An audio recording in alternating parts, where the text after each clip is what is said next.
Welcome back, everyone, to Lesser Known Operators. I'm your host, Nicholas Allen, and my guest today is Steven Nisbet, a pararescueman or PJ from the Air Force. He spent 16 years in the military before being medically retired in 2021.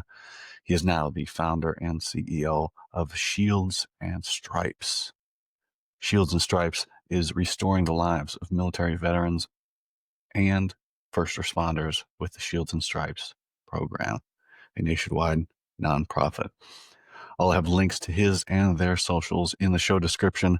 As always, today's episode is brought to you by the Green Beret-owned business Precision Wellness Group and Dr. Taylor Bosley. Said Green Beret, Precision Wellness Group helps you restore balance, unlock vitality, and fuel your momentum through bioidentical hormone therapy and evidence-based personalized telemedicine. Dr. Taylor Bosley is a board-certified physician, a U.S. Army veteran, and a former Green Beret. He knows where you've been, where you want to go, and how to get you there. And he's an actual doctor who can prescribe you actual medicine. So if TRT, HRT, hormones, testosterone, peptides are something you've been thinking about for a while now, or just looking into, look no further than Precision Wellness Group and Dr. Taylor Bosley in Southern Pines, North Carolina, in-person, walk-in, or telemedicine. Use code LKO20 on your initial consultation paperwork to save 20% on said consultation. Today's episode is also brought to you by the Green Beret-owned business Alpha Elite Performance. Get your supplements for the gym at alphaeliteperformance.com. Use code LKO15 at checkout to save 15% on your order. I do appreciate you guys. Please remember to like, subscribe, share, comment, pass these episodes along. Thank you for listening and enjoy the show. Steven Nisbet, welcome to Lesser Known Operators, man. Thanks for coming on. No, thanks for having me. Proud to be here. Absolutely. Another networking connection. And you said your buddy, he likes to network. I do too. It's amazing how much it took a lot of work, but now I've gone from, and I joke about this, I had 7 Green Berets in my phone when I started all this in January. I saved his contacts. Now I have well over 100, and I have access to every living Green Beret within pretty much 15 minutes. I can get a message to anybody I want to. So Wow. I'm all about it now. So I love it. Yeah, it requires work for me. Mostly just the people. Like if I know I'm going to a conference, and I have to get myself ready. I got to get like a self talk of like, you know what, like you got to do this as part of the growth of the nonprofit. And then I go to the conference and then I talk to everybody. But it's so draining to me. So I'm thankful for people like yourself and Brian who introduced us. No, absolutely. The only way, and my goal is to get better at talking. There's only one way to get better at talking, and that's to talk. That's right. And it's very counterintuitive coming out of the special operations community. You know, we've leaned heavily on this quiet professional, silent professional sort of thing. Even at one point, you know, you got to get rid of your social media. And then a couple of years later, oh shit, you need to get a social media. It's weird if you don't have one. Oh, well, what does that mean? You guys just told me couldn't have one. Yeah. You can't talk about yourself. You got to be vague. Oh yeah, you're right, sir. I look like I work at the Home Depot in Clarksville. You're right. Yep. That's for sure who I am. That story's going to fly. Or you Yeah. go overseas. What are you doing here? Oh, I'm a teacher. Well, you don't look malnourished and hungover, so I don't believe you. Yeah. That's And right. then having learned going off of that, of not saying who you are, and now you got to be like, oh, stand up straight. I got to be proud of who I was instead of hiding it now all the time. How's that transition been for you with the nonprofit? Yeah, it's been different, especially the um, area that I live in. Fortunately, the area I live in now is Clarksville, right? It's a very heavy Army oriented town, right? So I spent my entire career, I was all Air Force, and so when I moved over here, the first thing people asked me is, "Oh, you with Fifth Group or you with the 160th?"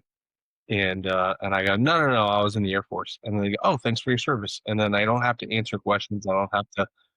Everyone assumes Air Force doesn't do anything, so I just and I'm fine for that because it's like, okay, cool. I don't have to like explain myself, talk about the history of my career or anything like that, or have the classic, oh, do you know so and so? Like, no, I don't know them. So um, it's easy right now because of the area I live in. Yeah, everybody assumes 5th group if you're around one of the groups or an army, but, also, I don't think Air Force Special Operations is you guys have the worst publicist out of any of the special operations. Like, SEALs are the best.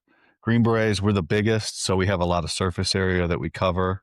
Um, Marines, they're gonna get some runoff effect from just how good their marketing campaign is. Everybody's going to be like, oh, Marines have to have special operations. But Air Force, I mean, you never see anything out there about any Air Force special operations or the fucking cool things that you guys do at all. Yeah, most people don't know exist, and I think it's because they make the fighter pilots upset. Like how are these people getting more attention than us? We're the coolest thing there is. That's the mentality that the fighter pilot realm. So it's good and it's bad. I think you see a lot of guys that are of that Air Force special operations world that see the clout that the Navy gets, specifically the Navy, and then you're like, I can outperform that guy. And why aren't we getting that kind of attention? Like, well, that's good and it's bad because then if you get that kind of attention, then you get an influx of all these type of people coming in, and then you have a reputation you have to live by. So hopefully you can live up to it. So um, yeah. So fortunately, I like that we didn't have a very big um, reputation or a big marketing arm because then I'd have to explain it to everybody because it's really hard to explain what a PJ does. Is it that hard? And on top of it, we have a tough time talking about ourselves in the first person. Third person's kind of easy. You go, oh, this person does that. You're talking Right. over somebody over there or yourself in the third person. You could be talking about yourself, but referring over there, right? But it is tough Yeah. talking about your accomplishments and what you did and not sounding, at least in your mind, like a douchebag. And, Right. Right. I think oh, yeah. it's when somebody who doesn't know and you're explaining the activities, just the training it takes to become a PJ and all the stuff you're responsible for. Like, oh yeah, we do rescue in urban, desert, jungle, Arctic, water hoist. We scuba dive. We uh, jump out of planes. We fly in helicopters. We do it in a combat environment. Um, we use jaws of life. We use the sawzalls, grinders, all these tools. Avalanche rescue, ice rescue. And so everyone's like, it's how do you fit all that in your backpack? And so it's really hard to explain to them, like, oh, it's all different environments. You have to know how to treat somebody. Also, we're registered paramedics and we get some training that's a little bit above that, some minor surgeries and things like that. So trying to explain it and the way that I do explain it in the most simplest terms, which I hate doing, but it's easiest for people to understand is all the things that a SEAL can do, right? Jump out of planes, fly in helicopters, dive, and then all the things that a firefighter paramedic can do. Then you put those together, and maybe a little bit more. And that way, at least somebody can be like, "Oh, that's interesting. I didn't know they could. I didn't know there was a need for that." Like, well, when somebody gets blown up inside of an armored vehicle and they can't get them out, somebody has to go get them out, right? Like helicopter crashes, somebody has to get them out, right? Somebody has to be well trained to do that. You just keep sending people to school, and they'll just keep tacking on more and more requirements. I mean, at a certain point, and we were told this before we started recording, man, the pipeline gets so long, and there's so many even for you guys, there's gotta be so much refresher training as well. You Yeah. guys just gotta be constantly refreshing. "Oh, we need to work we gotta recert on this, we gotta do this, or we got a new technology here with this," and these things like that. It's gotta be quite exhausting after a while of like, "Man, I just wanna fucking do something instead of just stay up on my quals." Yeah, you're exactly right. It took me 2.5 years to finish the pipeline. I didn't fail anything, so it passed everything first try every time, and so like 2.5 years was about as fast as you could do it, right? And so that's a basic training in doc, which is your pre-dive and selection, and then at that time there was a backup in dive school, so I had to wait an entire year to go to dive school. So went and did airborne, did SEER, underwater survival, um, and then I free fall, and then dive school. So in that year time period, you're not like you're not at survival school or free fall doing underwaters, right? Like keeping yourself good to go for dive school. So right before you go back to dives, right before I went to dive school, we had to redo everything we did at Indoc just to get back up to dive standards, right? So went to dive school, that sucked. Passed that, and then did my EMT paramedic and basic, and then the PJU. But now just to finish. Okay, we got a break. Now we got to go to the teams, and then you got your AIE master upgrade, dive suit, you got jump masters, both static line of free fall, and then like you said, new technologies and new skill sets. As the medical and advancements started growing from the GWAT, from the Global War on Terrorism, right? Um, there was new techniques and ways to do things, new like blood clotting tools, and so now you had to learn how to use this thing or ultrasound. You had to learn how to do this, and then we have to do structure collapse. And so you got like new cameras coming out with new saws and new types of tools to build these structure collapse kits. And so you get good at that, but then you got to do mountain rescue, and then you go to a mountain rescue course, and they bring out these new kits, and you're like, I don't know how to use this stuff. Like, okay, well, let's get you going through that. And so something new is always coming down. Whether it's jumping, here's a new jump rig that we're gonna be jumping this rig, and it can do has these features. Okay, cool. So you're right, man. I just like there's so many. You're chasing currencies. It's, I also, think obviously newer is always better. I'm being sarcastic. It's always better. And the military loves their new shiny little thing. Hey, go use this thing because some general signed a contract for one of his buddies to supply this to the military, and it has to be useful. But being out now and look at some of these things they just keep buying, like, I don't think we're improving readiness or effectiveness or lethality almost ever when we get these new things. Like some of these capabilities of ours cannot get any better. Right, Like you can only improve so much and stay current with so many things. And fraud, waste, and abuse. We're just spending money on stuff. You know how much stuff there is at the unit that we do not use. You're like that you can't use all of it. It's just too much shit. But I guess that's another conversation of like why all this, all these things.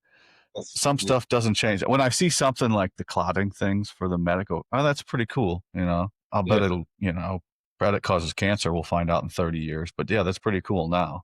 right. Yeah, there's all kinds of things like you had your quick clot, and that like ended up causing a heat reaction, which ended up like burning and causing nerve damage. Is that bad? That sounds bad. Yeah, or like guys would open it up in the back of the helicopter, and you'd have powder flying all over the place and getting in guys' eyes, clotting up their eyes. And so you're like, well, that didn't work out. Like, yeah, they tested it on the ground, but not like a windy environment, um, or it's just like a really cumbersome package, and it's not doesn't fit in my kit the way I want it to. So it's the thing that's going to make me better is going to be doing repetition over and over again of the most basic skill, tourniquets and packing the wound with an impregnated gauze or just gauze itself and pressure. Like if I can do that really really fast, if I can pull things out really quickly and apply that pressure, I'm probably saving a life rather than ripping out these like little cool little tools and like I'm gonna inject this in that little perfect hole. It ain't it ain't like that. Not in the real world. No, kids in the gym. How did you get so big? Listen, man, the bottom line is if your workout starts sounding complicated, it's fucking bullshit. It's, Yeah. it's the same for training. Yeah. Once you've got a perfect bench, squat, and deadlift, then you can start branching out. Then we'll go to get 6 exercises that are perfect. But in some of these things, if you don't have battle drill 1 alpha done in the Ranger handbook, down pat, well, you don't really need to move on to 2 then, do you? Right. Right. Exactly. Get the basics done first. You're right. Exactly that. Yeah. Same in any arena. Look at this guy. Look at this. Look at now he's facing this way. It's Yeah. ridiculous. He's, I don't know if he knows. He's like he won't rear his head while we're recording. But as soon as we start, or while we're not recording, as soon as we start, he's like, "Oh, I gotta have my butt in there." But His camera shot. 2.5 years. That's such a long time. I mean, I guess the whole process took me whatever, maybe 2.5 years. But I went regular army, and then messed around with that. But I didn't have to be in student status that time. I would just go to selection and come back to my unit and mess around there. And but man, I feel for you guys. At the time you came through, right? Or no? Or is it now? You can only come off of the street and go into special operations. When I came through, you would get like I would come off the street. I got I came off the street. I went to went from high school, did a little college, and then that sucked. And then I just went straight into the Air Force Special Operations world. Um, you can still do that now, but you got to go through a very specific recruiter. And then you get put into a very specific like 3 month train up process before you can be like essentially tapped to say, okay, you can go to assessment and selection, which is 5 weeks now, maybe a little bit more. And even then, they put all of them together now. So when I signed up to be a PJ. That was like I knew what I was getting. Now you sign up for Air Force Special Warfare, and you go into like this pool of need, and so you'll finish your Air Force the Special Warfare Assessment Selection, and they'll be like, hey, we got like 5 PJ slots, 10 controller slots, this many TAC B, this many SR. And all right, let's do a rack and stack of who performed the best, and then they get to pick and choose which one they want. And so that kind of sucks because it's different when you have like when somebody who is wants to do medicine and they're like, yeah, that's the career field I want to do.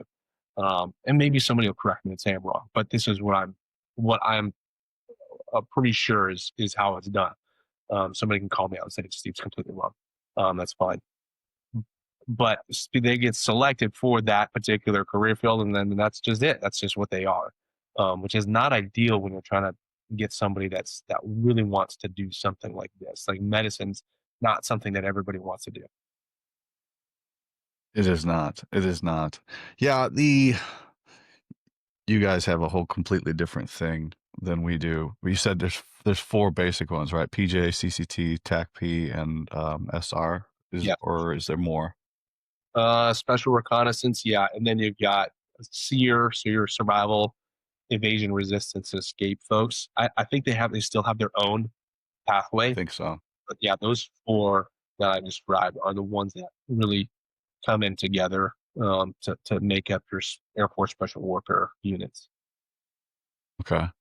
And so what is your PJ? What is a PJ? Good question. It's the full name is Pararescue. PJ is short for Pararescue Jumper. It was essentially defined that many years ago. Really uh, was created back in Vietnam era when you had some medics flying on the sixth or the Huey helicopters, and they're flying out and doing just those hoist pickups and going behind enemy lines, picking up patients and whatnot. So they call them pararescue jumpers. They have the same quality. They could jump out of planes, use a static line shoot, and they can dive. But most of the time, they're hoisting down and picking up these folks from these soldiers from behind enemy lines, right? Since then, it's evolved into what it is now, where we typically you would go through a 2.5 year pipeline where you get a national registered paramedic certification. You learn rescue in just about every environment, water, snow, ice, desert, combat, humanitarian, structure collapse. Anything you can think of where something can go wrong, we're part of that, or at least get introduced to that. And then you farm out to two different pathways when you complete the pipeline. One is to your ACC units, so your Air Combat Command, which does rescue squadrons. And those groups are usually PJs and combat rescue officers. Like they're all working together as a team. And those who have been to GWAT, to the Global War on Terrorism, when Iraq and Afghanistan were hot, It was we're typically call sign page rep. So you're flying around in a 60 and just doing point of injury, IED strike, mass casualty, whatever it is. You have PJs flying in as a team, picking up patients, flying them back. The whole goal is really to get in and out as fast as possible. And then you have a special tactics side of the house, which usually those folks, those PJs and controllers get farmed out onesies and twosies to GB teams, to Ranger teams, to SEAL teams, and they're essentially their rescue specialists and extra medic on the team. So you still have Jaws of Life, Sawzalls, grinders, crash axes, all the rope kits, so everything to do their job, but they also have medics or medical equipment, and then they can carry a gun, right? And then beyond that, and where I spent the last 10 years of my career was at a tier one capacity in at a unit called the 24 Special Tactics Squad. So that is essentially the same thing of what a typical white side special tactics squadron does, but you're just doing it with the other tier services. Is that what they call it, the 2-4? I think Correct. somebody had mentioned. Okay. Yeah, so I spent the last 10 years there. And that's all we'll say about that unit. And we'll stay very vague. Um, okay. So that sounds pretty awful. Being a taxi service for IEDs and blasts and shootouts and stuff. Just show up, pick somebody up, render immediate aid till you get into the field hospital, then rinse and repeat. That sounds pretty terrible. Yeah, I didn't realize how much we were hanging it out there until I did go to that unit. So I went to that other unit, and then we have everything in the world you could possibly ask for, and I was like, wow, this is actually like n- relatively like everything. All of the contingencies are covered. Everything's taken care of. Versus in that rescue world where I had spent, did several deployments as a rescue PJ, and it was just two helicopters flying with six PJs to a mass casualty where they're in an active firefight, next to a minefield, and flying into this thing, and our helicopters getting shot up. I mean, it's just a big bullet magnet. You're like, wow, I hope one of these bullets doesn't hit me. So you don't really think about it, and then even though you can hear the bullets whizzing by you, you just like feel like you've got this invincibility cloak on you. Um, and that's why you try to get in and out as fast as possible. But yeah, like you go through these roller coasters essentially. Like like it was a 12-hour shift.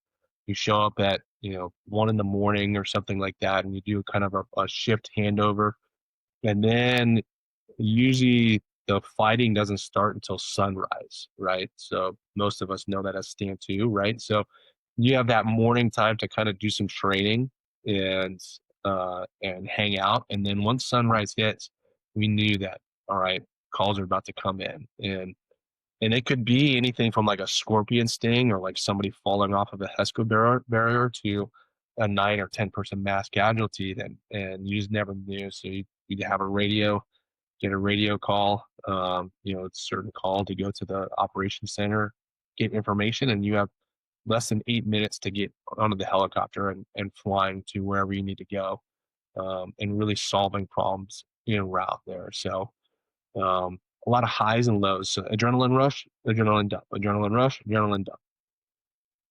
So your brain just doesn't know. Like after you finish, multiple deployments of that, like your brain just doesn't know when to shut on, and that flick of the switch is now like just doing its own thing. Mm, yeah, constant barrage of stress and information, and oh, we need to calm down. Hey, we need to get some sleep. We need to wake up. Oh, here, have a rip it. Here's Yeah, have some caffeine. yeah, Oh, well, and then oh, here, have some Ambien. Oh shit, now we gotta be awake while we're sleeping. Oh fuck, now I'm fucked. Yeah, yeah. terrible. The things we put ourselves through in some of those. Not me. I never went to. I didn't deploy, but I've definitely put myself through some definitely horrible sleep cycles, and I have problems from it. I can't imagine, other people, the things that they put themselves through, the ups and downs and the highs and the lows and shit like that, and just actual suffering. Not Right. whether you get injured or blown up or anything, but just because your mind controls everything, all of it.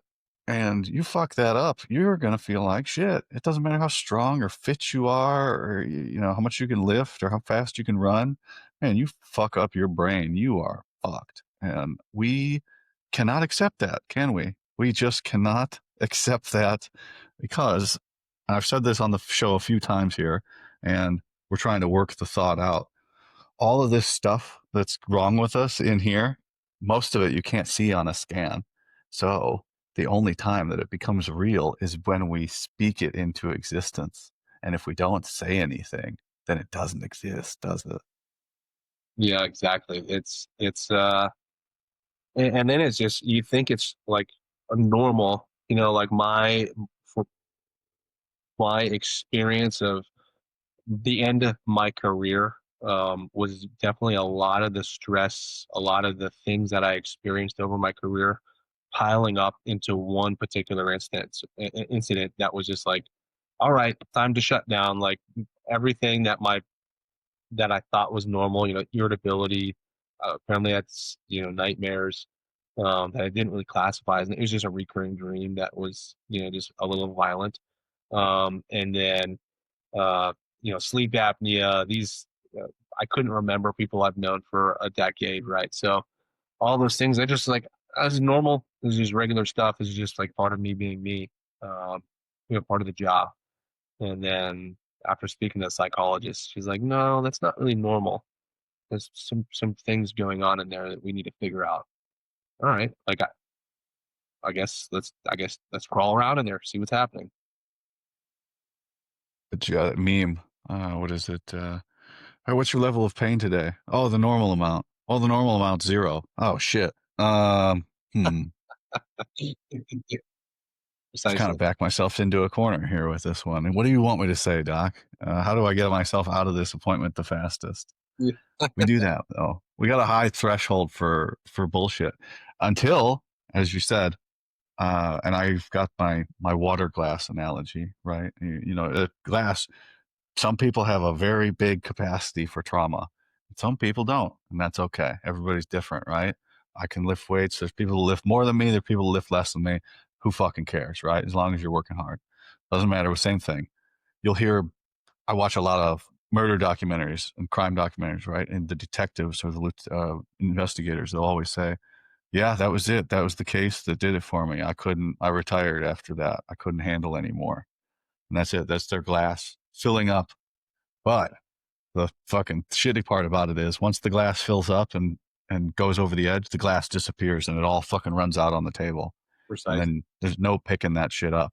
So it's Right. just, you know, you got those napkins from science class in 5th grade and you're just wiping it around the table. You don't actually, you're not actually picking anything up. Hope you know what those, do you know the napkins I'm talking about? The brown ones that don't do anything? Yeah, of That's course. our mental health afterwards, our care for the system with this water all over that hard table in science class. That's the analogy I tell people. Once that glass goes away, that's us trying to make it better. And those napkins are not going to make anything better. Soaking it up. That's right. Yeah. Is that what happened for you? The glass went away and it kind of became too much. Um, yeah. I think it was a realization of what everything of it was like a pause in my career. Um, without getting into this, I guess I can just get into the story of,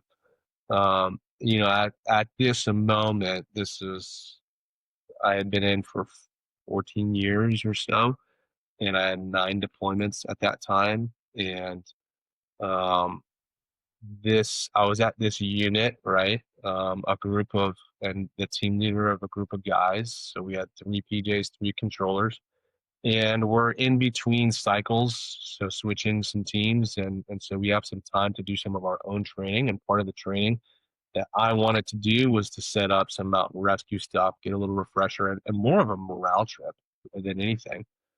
Just go hang out and build the team, build the camaraderie amongst the team. Because typically, like I said, we farm out to these other teams, and you don't really see your bros that you're supposed to be underneath of, right? So, set up this trip. We're just going to hang out and do some easy climbs. Some very low, um, just not complicated climbs. 70 foot. They're all single pitches, so between 50 and 70 feet.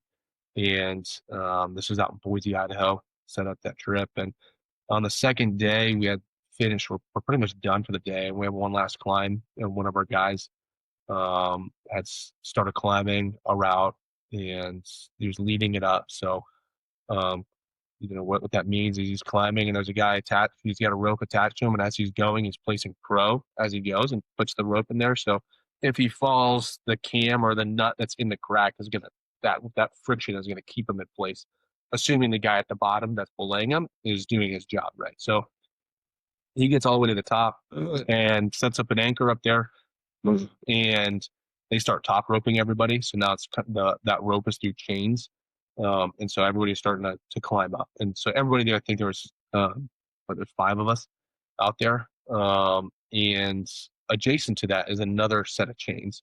And so we were going to climb up and then go over to this other set of chains and rappel down that set.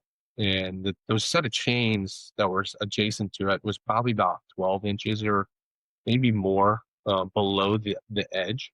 And so the PJ put the rope through there, and the first guy that was going to rappel down, um, he had a little bit more of a challenge of getting over the edge because he was going to fall probably about 2 feet before his device really captures on those chains, right? So like he's a hard transition to get over if you haven't done this a lot. So this PJ was like, I'm gonna set up an anchor maybe about 20 feet back, and now at least he can lean on this and walk all the way back. And so we put in a cam and a nut to set up that anchor.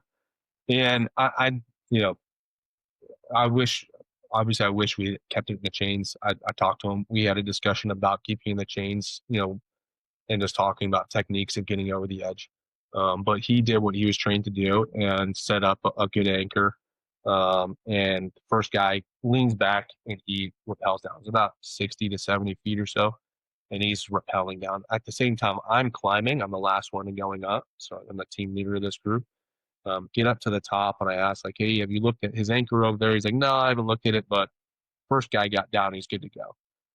So I was like, all right, this is how I typically like to build my anchors. I like to put a 3-piece anchor in, show my technique and whatnot. Second guy starts his rappel, and as he starts getting over the edge, you hear kind of like a shift in the weight of the um, cams and the nuts. And I was like, hey, are we good? Everything, like, you double check the anchor. He looks at it, he's tugging on some things.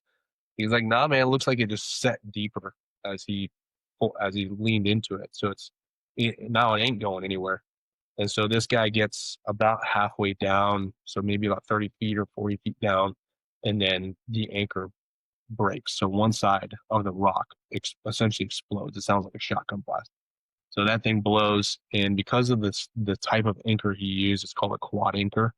So it didn't have like an apex knot at the end. It had 2 knots, and so the carabiner pulled from the centerpiece. So when one side blew, it pulled this other side out and shock loaded that side. So if there was a foot separation, he would have shock loaded, like done a 6-inch shock load. Well, that made that other side, that shock load made the other cam that was in that rock also break loose.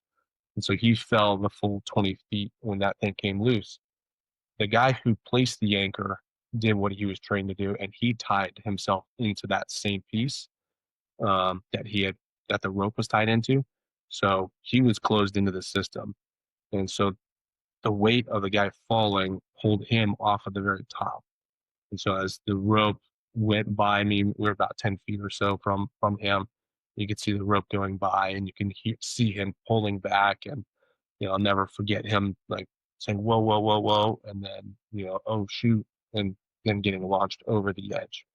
And so when he flew over the edge, he fell down, landed on his back, then bounced over to his face. And the 2 other guys at the bottom were combat controllers. The guy that fell was a PJ. And one of the controllers kind of stopped him because there was a little bit of a decline in the elevation there. So where we were on the side of the mountain. So kind of stopped him from continuing to go down. Um, and I, yelled down, "Hey, don't move him. I can assume he's got a broken back or a broken neck of some sort. Just look, listen, and feel for breathing and a heart rate." And the guy next to me was a PJ, good friends with that guy. And I could hear him yell down to his name. And I said, "Hey, are you going to be okay to rappel down? You good. I need you to be good before I go down. I'm already set, ready to go to rappel to get down to treat him, but I need to make sure that you are not going to make a mistake." And he said, "Yeah." We looked at each other, gave me the thumbs up, and I rappelled down, got to our friend, and rolled him out, like looked, listened, felt, and we didn't have a pulse, didn't hear him breathing. Rolled him over, and I could feel that he had a broken neck, and you could see a broken arm and a cut on his face. And ultimately, like, listened again, nothing. And so we started CPR, called up 911. And then the second PJ got down, brought over his med kit, and we just started really treating him. And ultimately ended up, doing several rounds of CPR. I tried to intubate him, um, but I could not guarantee placement into his trachea, and I didn't want to manipulate his head too much, especially with a suspected broken neck. So I ultimately did a surgical crike on him, so cut a hole in his neck and put the tube in there. And as we bagged, I could feel resistance. So whether that was blood from the hemothorax or air, I couldn't be certain. So we had to do something to relieve some of that pressure, and maybe that would help bring something back. So we did a finger thoracotomy. So think a chest tube without the tube. Cut his the right placement, cut the wall open, his chest wall open, and you can see blood pour out. And so he had a clear hemothorax, so we didn't have blood to replace. So just sealed that back up and got him in a Skedco and just kept doing CPR until ultimately the fire department got there. And they put pads on him, and I knew what was going to come, and I didn't want the rest of the team to see. And so as they put pads on him, and it came up with systole, I asked them to take the pads off, check the cables, turn it off, turn it back on, and check again. And they did that, and ultimately pronounced him there, on the side of the cliff. And so that was the straw that broke the camel's back. And even though I had lost several teammates in combat and taken their own lives in other instances, this was a teammate who was under my care. We were stateside. Um, we were talking about where we were going to go to dinner that night. He, his wife was pregnant uh, with their little girl, and he had a 1-year-old boy at the time. And so that was like I ran through every step, every next step in my head in that like little moment of them putting the pads on was, thinking about the notification, thinking about the memorial service, thinking about us coming back to the squadron, thinking about like what is the family now gonna do? Like all of the funeral service, everything played out in my mind. And it was so overwhelming because I had done so many other memorial services and you know all those just every loss had really like compounded on top of that one. And then we put him in a body bag and put a flag, pinned a flag on his body. And I had called up my team leader or my boss or troop chief at the time and said, "That's the last flag I'm going to pin on a teammate. I'm done. I don't want to do this anymore." And I tried to quit and ultimately pulled myself off of the team for 2 months and really leverage the resources that we have embedded in the squadrons, which is you have strength coaches, physical therapists, dietitians, psychologists, neuropsychologists. They're all like, it's like a professional sports team. They're all working to make sure you're operational. And so I really like leveraged our psychologists and other folks and trying to process this grief that I was experiencing and ultimately came back onto team after 2.5 months or so and went on a short notice contingency deployment and we did the things we needed to do. Came back and we're getting ready for another deployment. It was about a month cycle in between coming back and deploying again. and the investigation closed out for his accident, and they found that there's nothing we could have done to change the outcome or to prevent it. But me, being the team leader, they held me accountable and responsible for what happened, and removed me from the unit itself, and gave me 30 days essentially, or as fast as possible, to PCS and go to a different unit. And so that was then like the next straw of like, this ain't for me, man. Like, I can't stay in and go to another unit that like has no clue what I just went through. I have to I have to go through the psychologist process again. Now I have a piece of paper saying it is my fault. All the feelings that I had just worked through are now like piled back on. And so at that moment was just like, we're I'm done. Like now I'm really done. Let's push that medical retirement button and get out. And that's what happened. Oh, God. Yeah. I'm sitting here listening to that and I'm like trying to hear it as somebody that's not me, right? Because, or try and see it from a normal person's perspective. Because I just go, yep, yeah, that training, yeah, that happens. Yeah. And then I'm like, man, that's fucked up. In my head, I'm like, yeah, that's just normal life. Like that shit happens, and as fucked up as it's now, now you're gonna have to tell the family. Now you're gonna have to do this. But I was just trying to think of it as a normal person because we're not normal people. Because you see terrible things, or your friends do terrible things, or things happen, and you go, hey man, you got to either deal with it and put it aside, and just okay, we're just dealing with what we're talking about, not the whole emotional factor of everything. So normal person, God, cannot conceptualize that, right? Of there's no inherent danger in almost every profession and these things. Um, why are these guys killing themselves at such a rate? Why is people have these issues and things like that? Well, it's because that becomes a normal thing. It's like, yeah, well, guys get killed in training. I almost got killed in training. Fucking sucks, you know? And it's so fucked up that we get to that point and we do these things. And then you get to it in your career and then your unit can just be like, go away. We don't want to deal with that right now.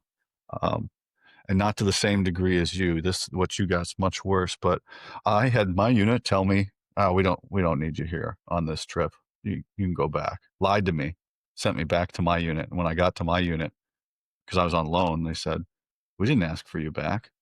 I went, well, now I'm double depressed because I'm not where I want to be. And now you guys are telling me you don't need me either and things like that. So I got to start over. And so why am I here? Well, or you're going to staff and things like that. So to a different degree, I feel for you there. Yeah.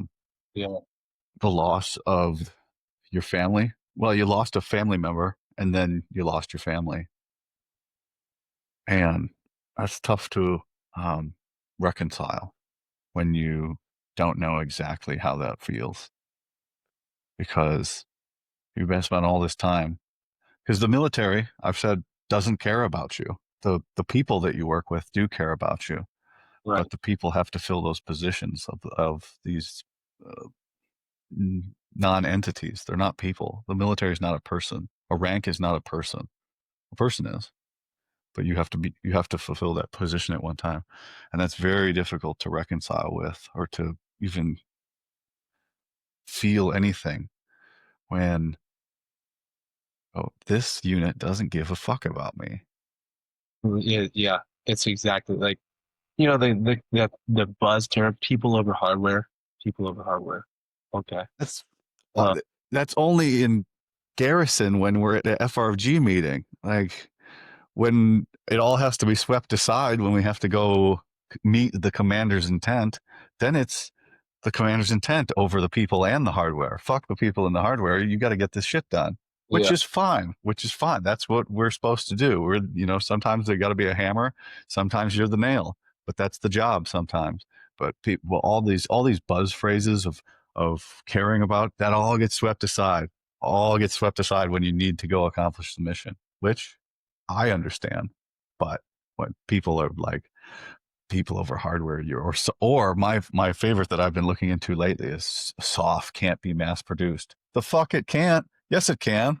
We we did it for a long time. The last 20 years, we mass produced it, and now we can't. Now we're having trouble producing it. Everything goes up and goes down, and all those catchphrases. But I don't know. Yeah, A little no, cynical. it's and the the one big thing that really kept me from like feeling really alone on that island is the my senior enlisted advisor, that my E9, right, the guy, the chief in charge of the squadron, and the squadron commander were offered an opportunity to fire me, to say, "Oh, okay, like yeah, we'll get rid of Steve," and they chose not to because they don't believe anything was worth firing. There was no need to fire me for what? What they can? It was an accident. Things like we'll make sure he will be the one to make sure that that type of thing never happens again. And so, because of that, because they refused to fire me, they themselves were also fired, and they knew that that was going to happen. That was them punching their ticket by saying, "No, we're not firing them," and telling their boss that's not going to happen. And so they themselves also lost their jobs. And so I there's no way I could thank them enough for. They don't realize what that did for me mentally. Um, them losing their careers and risking their careers for me. Um, that's something. One of them, the chief, he had a different personality type, and that he's aware of it. And so there are some guys that just didn't like him.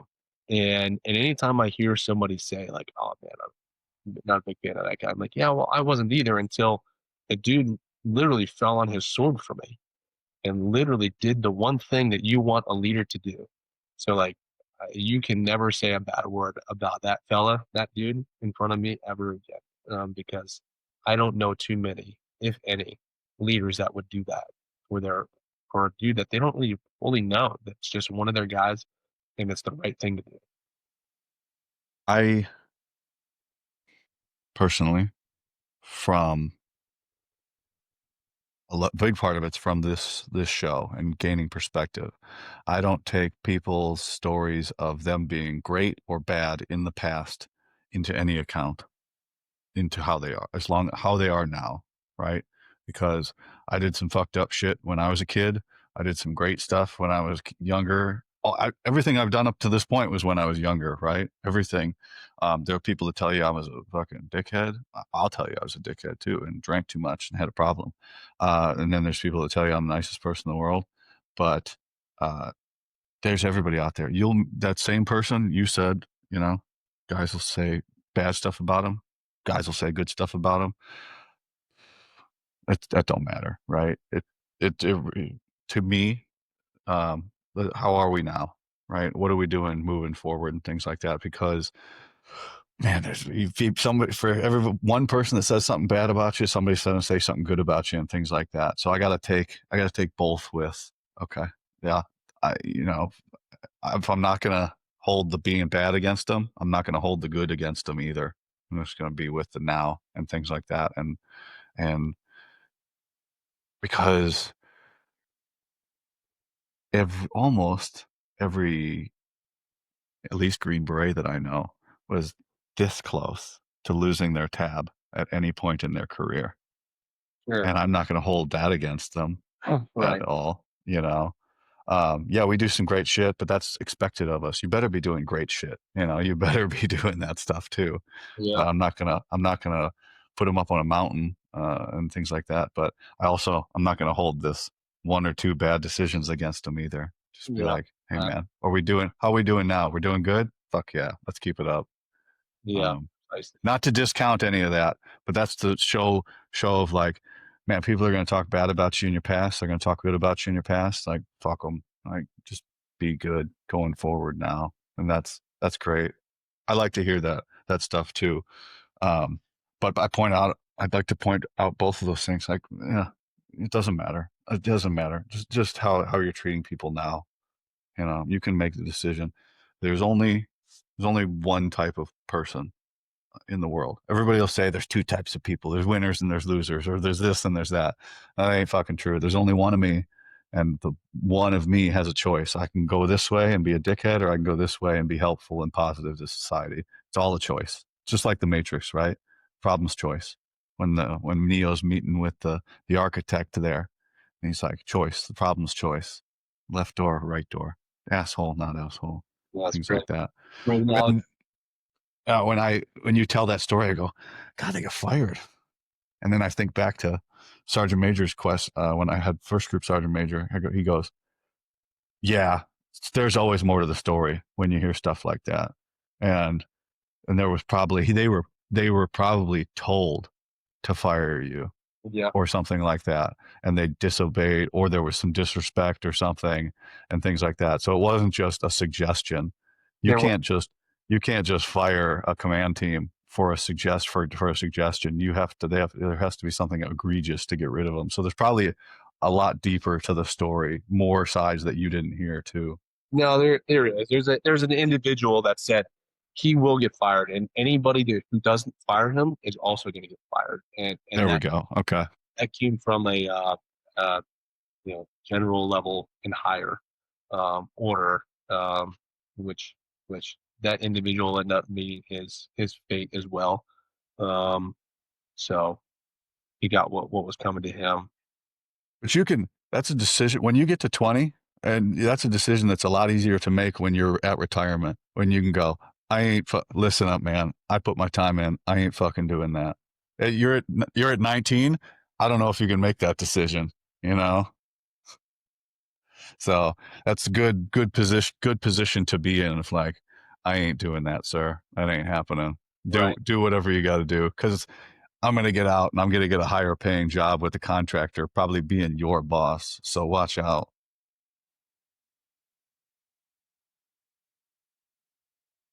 That's fuck. That's fucked, man. I'm sorry to hear that. The training ones, for me, this is the last picture, the only picture of me with my team. That's the only one that exists, I believe. That's the only one I have.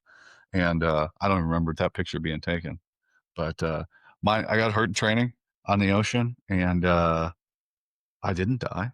I thought I was going to. Only time in my life where I thought I was going to. And now I'm afraid of the ocean, and I get a check on the first of every month.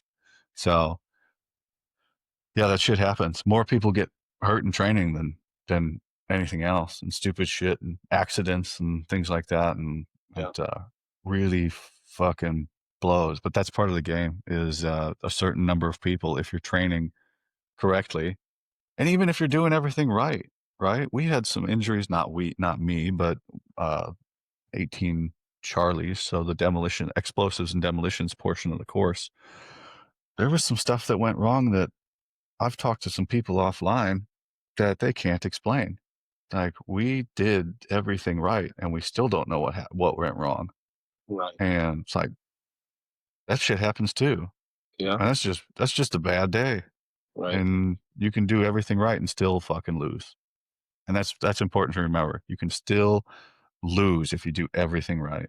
Yeah. And that's fucking hard lesson to reconcile. I use the word reconcile too much in this show. I need to come up with a new one. It's good, man. It's good. It's good to have in that your vocabulary toolkit. I need to get my thesaurus out. When I talk to, I don't know if you watch any of my other stuff. When I talk to 18 Good Guy, he's got so many words. He's got so many words at his disposal. And I'm like, I need to read more. Too bad I'm illiterate, but all these books are for show. I just like having signed copies of books in the background here. Uh, all right. So at least you had the option for the medical retirement and coming off, and you got to do all that cool shit that you wanted to do. But that's tough, man. And I really feel for you. And back to my point of, listening to that story as a normal person. Isn't that fucked up that we get to that point where we hear that and we just go, yeah, that's normal. Yeah. Right. Yeah, and even it's wild to it's hard to pull myself out of that even when I hear like current stories from current guys that are deploying and like just doing some things. I'm like, oh, okay, cool. Like, and I'll hear the story. I'm like, oh yeah, it wasn't too bad. Like that was just like somebody got their legs blown off or something like that, or it's like, oh, that was like a mass casualty. Well, what was the mechanism? It's like, oh, okay, that wasn't too bad. And that's like, in my mind, that wasn't too bad. Like, meanwhile, the experience, to any other person, if I think about my wife, for example, having standing there in the same experience, like that'd be terrible. That's awful to go through. Yeah. Okay. Yeah. I guess when you put it that way, sure. Stress inoculation, right? Build up a tolerance. Um, the same as pharmaceuticals or drugs, right? You build up a stress to it and you don't realize it. And few years on down the road, well, I'm pretty fucked up. You know, I'm pretty fucked. You're dealing with repressing things of anger and depression. And the depression's the worst because, as I said, your head controls everything. And if your mind is not making good decisions, and then you pour some alcohol on top of that, and then your decisions are starting to become like these hallucinations of what you think you want to do, and you're making bad decisions on top of that, anger, hate, and all the emotions of the dark side come out, and you don't know who you are anymore, and you just mean and sad, and it's terrible. Uh, Yeah. Yeah. It's hard to find. It's certainly hard to find certain things to be joyous about, right? Like my wife, she'll be like, "Why do you get so mad when you see people that are so happy?" And I go, "I don't know. I just don't like when like I don't believe that somebody can be that happy, like that joyous." And I was using this as I traveled recently, and there was a couple young ladies, um, obviously like not very well versed in life. At least it didn't appear to be. And they were just like really sucked into their own little zone, their own little bubble. And just the way that they were talking and the conversations that they were having to me was like no substance and talking about stupid shows, your reality TV shows and their drink that they had, like a little coffee drink, and just so like very gleeful and joyful about it. And for some reason, that was just like that bothered me. Like, how can someone be so happy about something like that? Like, I just I didn't believe it. I was like, I don't think I could possibly ever get that joyous and happy and jump around and scream the way they do. So it just blew my mind. And my wife's like, well, why does that bother you? I don't know. I just can't be that way. I've seen too much, I guess. I asked this question a few times just out of the view. Do you think you've seen too much of life to enjoy it? Um, I think I've seen too much to know what is the right thing to enjoy, right? Like I know what after seeing, the lights get turned off of people, and it's very much like a light switch when somebody's talking and then they're not talking, or just terrible instances, or just knowing what risks are being taken. It's to me like, okay, I know what is the most valuable thing and what isn't. And it took a lot of me removing self-sabotaging acts to um to really realize that. So I enjoy life. Like for example, I'm going to Disney World here soon with the family. And You're not going by yourself? Don't just go to a creek and hang around to going with the family. Okay, good. Glad you clarified. yeah, with the family. Um and so I know how much I'm gonna enjoy that watching my kids enjoy themselves, right? And my family having this family time. And I know I don't need to make, seven figures and have this giant luxurious house to really enjoy myself and have and be called successful, right? So I also don't need to take unnecessary risks anymore. I don't need to drive around in a really nice vehicle. I just need a vehicle to get point A to point B. So I think, I don't know if that answers your question, but I think most of us who have gone and experienced and not who have just discovered that want to live a simple life in peace. I think that's what most of us end up doing. Is like, okay, we just want to be in peace. We do. We do. You know, you describe watching people at the coffee shop talking about whatever in their drink. You know, that's really nice for a lot of people. I Yeah, don't think, I know there's no consideration of anything outside of that conversation. Not until they stop talking, right? And they go back to their life. Everybody's life sucks, man. Everybody's. Everybody's life sucks when they get by themselves and they start thinking about the issues that they have. Not until they've got them all taken care of, right? Correct sleep, the amount of money that you need, where you still have to stay engaged, but you're not being handed everything, and you can eat whatever you want, and you've got people around you that care about you. When you get those taken care of, then you don't really worry. Then you start creating your own stress. right. I know I did when I had everything I wanted and I was drinking too much. I just started making my own stress, which is, for the kids listening home, not fucking helpful for your future plans. But that's another conversation. But man, when I see people just enjoying what they're doing, because I don't really get happy. I don't look forward to things. I don't. But on the flip side of it, since I've quit drinking, I don't really get sad. I kind of get bummed out by some stuff and that things don't go my way, but I kind of stay in this middle content and working on fulfilled sort of path. But the happiness and the things like, uh, yeah, I don't, I think that people, their capacity for happiness is diminished by the terrors and the horrors and the shit that we see and things like that, or that understand. You don't necessarily have to see these bad things. You just have to understand that they're happening. And once you know, then you can't unknow. That information never goes away. You know that there's a scary man behind the curtain, right? And once you know he's there, you never are not going to believe they're there, even if they're not there, right? And so it's when you're walking around in your basement in the dark, you know there's nothing in there, but there could be because you can't see. So you Certainly. know that there could be somebody there hiding, waiting to get you. The boogeyman is real, if only in your mind. And if you don't have a construct of the boogeyman being an actual entity, then there's nothing to worry about. And oftentimes I wonder what that would be like now, Yeah, having done all the stuff. And I didn't do anything, but I do talk to a lot of people that have fought the boogeyman, and these things, and I'm aware of things that are going on in the world.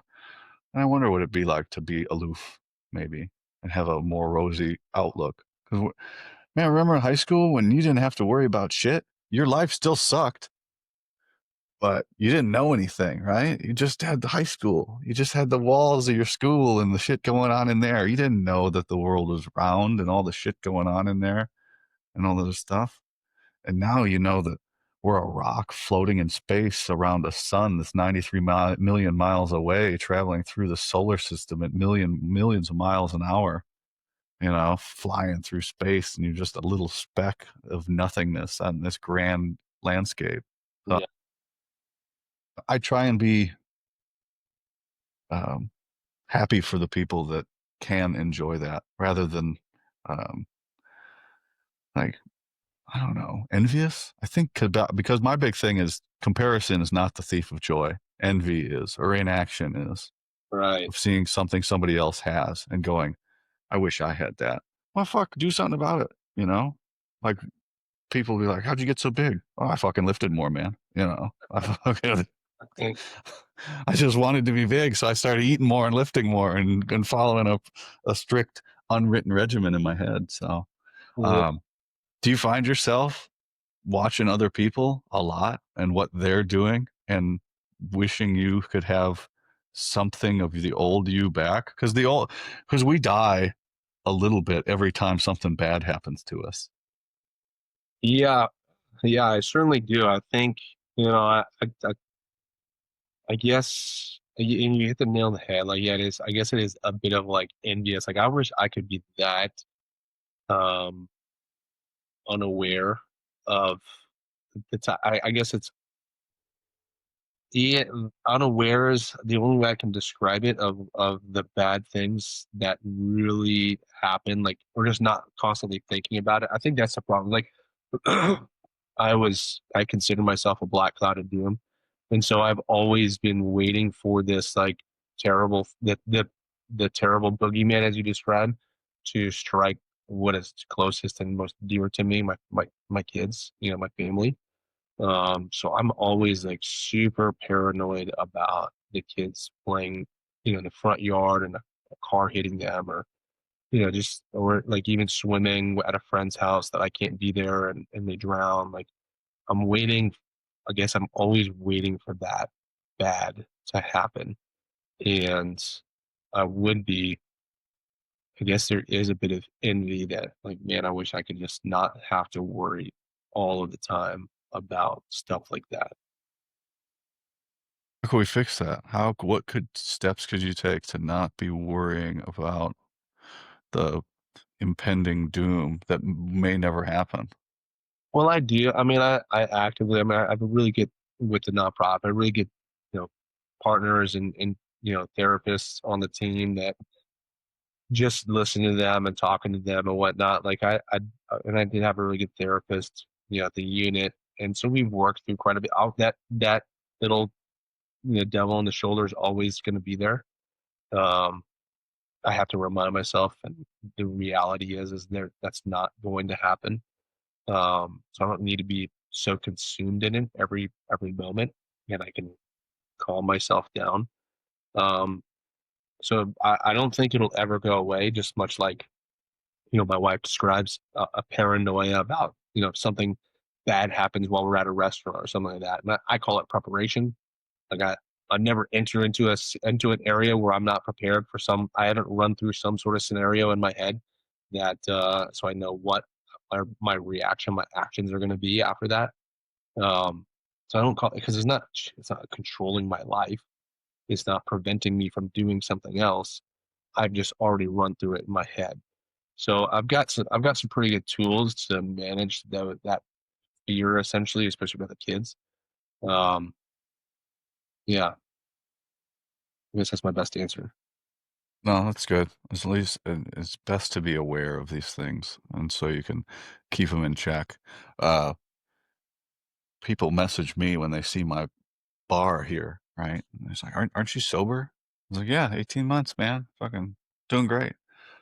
What's with all the booze? Doesn't that tempt you? No, not at all, actually.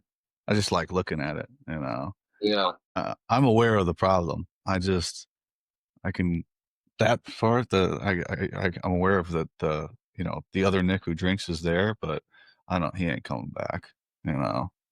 right, Um, and so you gotta be aware of what could be, and then you can do better of preventing it. right. Um, but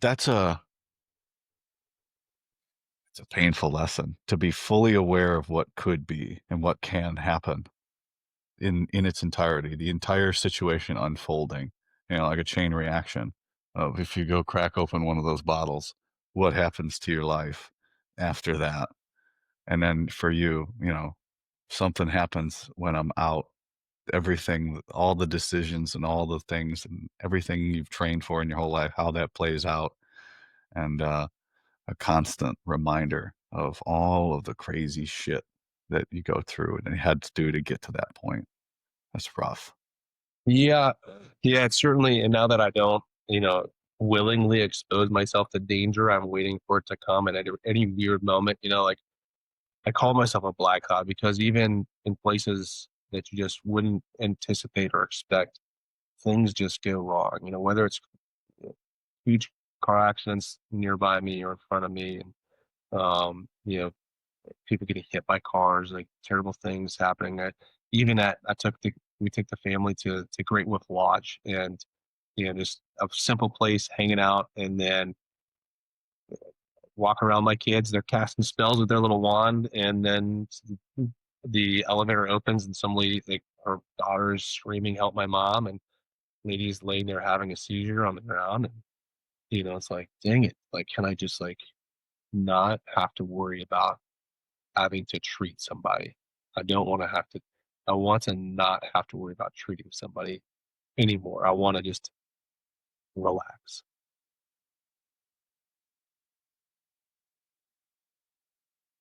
Yeah, the things I don't know. I am not a big into everything happens for a reason. Everything just happens how it's happens, right? In my mind, uh, this book I read once, "Short History of Everything."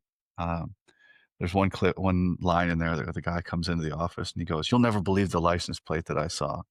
It's like BSQ 129." And okay, that's not a special license plate. But then you start thinking about it and you go, okay, with the odds of seeing that license plate are the same as seeing one that you remember, right? Infinite, almost infinite numbers to one, right? Of a certain state, a certain number letter combination of to one. That shit does go in streaks though. Um, you'll see times, you'll see 1111 a lot or 111 and things like that. It's only because you're noticing, and you know, uh, Rogan had a guy on, the mushrooms guy, and he was talking about, well, I can go out in the yard and find this mushroom because I know it's there. And as soon as you show somebody that it's there, they're always going to find it for the rest of their lives. So, yeah, those things keep happening to you because you see them. 99% of everything that happens in front of us, we don't retain or see at all. You are going to see the precursors and that lead up to the event happening, and then you're just going to be involved with all of the training and everything that you've been through in life, or you're going to see signs that are going to funnel you into it in your subconscious, like that rung on the ladder that you don't step on because you know it's broken, but you wouldn't actually know if anybody asked you, but you know not to step on it, so you step over it so you don't fall. Right. That's your subconscious. I believe that's your subconscious just pulling you into these situations and things like that. You're Sure. looking for stress. And if you're not looking for it, there's some part of you in deep in your mind that is looking for it. Yeah, I guess it's and that's a good point. I think I am looking. I guess I'm waiting for it to happen because I'm used to it happening, and therefore it must be happening around me. And so that's probably why, yeah, like I'm looking around for when is the next thing, because I can assume the next thing is around the corner, right? Um, so that's a good point.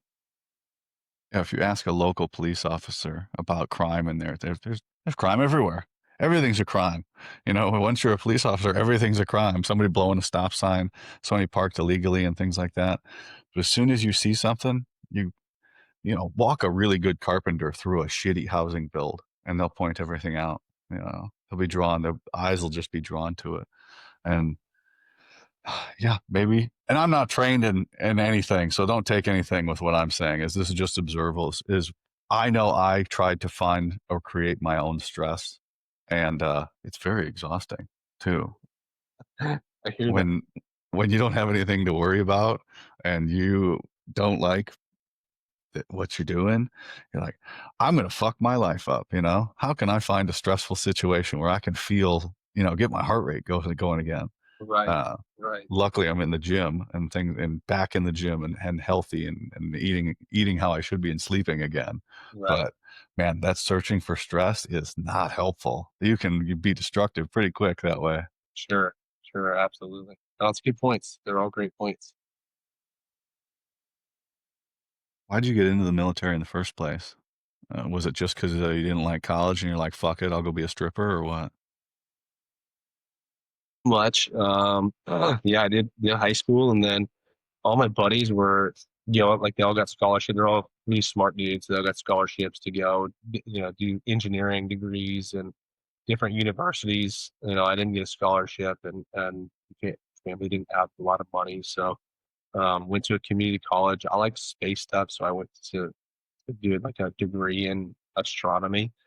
And then as I looked at the people around me, and I was like, this is not what I thought it was going to be. This kind of sucks. Like I don't see I just don't see the progression in life that I was hoping for. Like, is this it? This is it, huh? And um, my dad had spent some time in the Air Force, and so did my grandparents, grandfather, and so that I was toying with the idea. My dad was a police officer, and I was like, I don't really want to do the police officer gig. I'll look at the Air Force and see what they got. So took the ASVAB, scored pretty high on that, and they're like, hey, you can pretty much do whatever you want. And I was like, oh, what's a job that requires a high ASVAB score? Like nuclear weapons is probably one of the highest, like that you need to be switched on for. I was like, that sounds pretty cool. Sign me up for that. So I was signed paperwork for that to be a nuclear weapons apprentice. And in my head, I was like, I'm gonna go into the Air Force. I'm gonna get the GI Bill. I'm gonna do 4 years. I'm gonna get like a little bit of experience working with weapon systems, and then get out. And I'm gonna catch up with my boys who went to the universities. I'm gonna go to school, and then we'll be hanging out like old times. Step out, like that was all. That was it. That was the answers to the keys of the kingdom. That was it. When I stepped out of the recruiter's office, and I grew up in Tucson, Arizona, so I stepped out there, and there was a recruiter, an army recruiter, sitting next door smoking a cigarette, and his bad habit of smoking a cigarette changed my life. He was like, "Hey, you want to be in special forces?" And I was like, "Man, I've never thought of that. I that sounds pretty cool, but I don't really want to be in the army." And because my dad and my we just have a lineage in the Air Force. So I was like, I'll listen to what you have to say. So he talks to me and he pitches it to me, and I was like, that sounds like pretty sweet. Never thought about that for myself. Hang on a second. And I walked into the Air Force recruiter. I was like, hey, you guys got any special operations jobs? And they're like, yeah, but you wouldn't make it. Just stick with what you got. And I was like, well, what are they? And they're like, pararescue and combat control.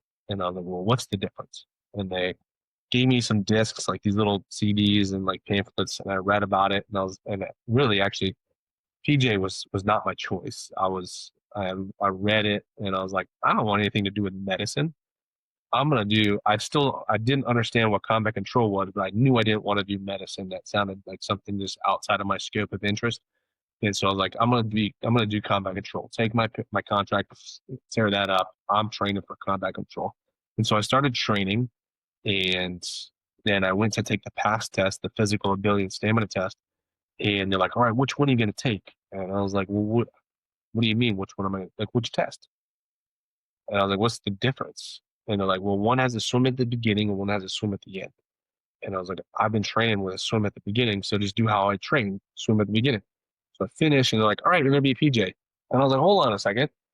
I thought I was doing end up doing combat control.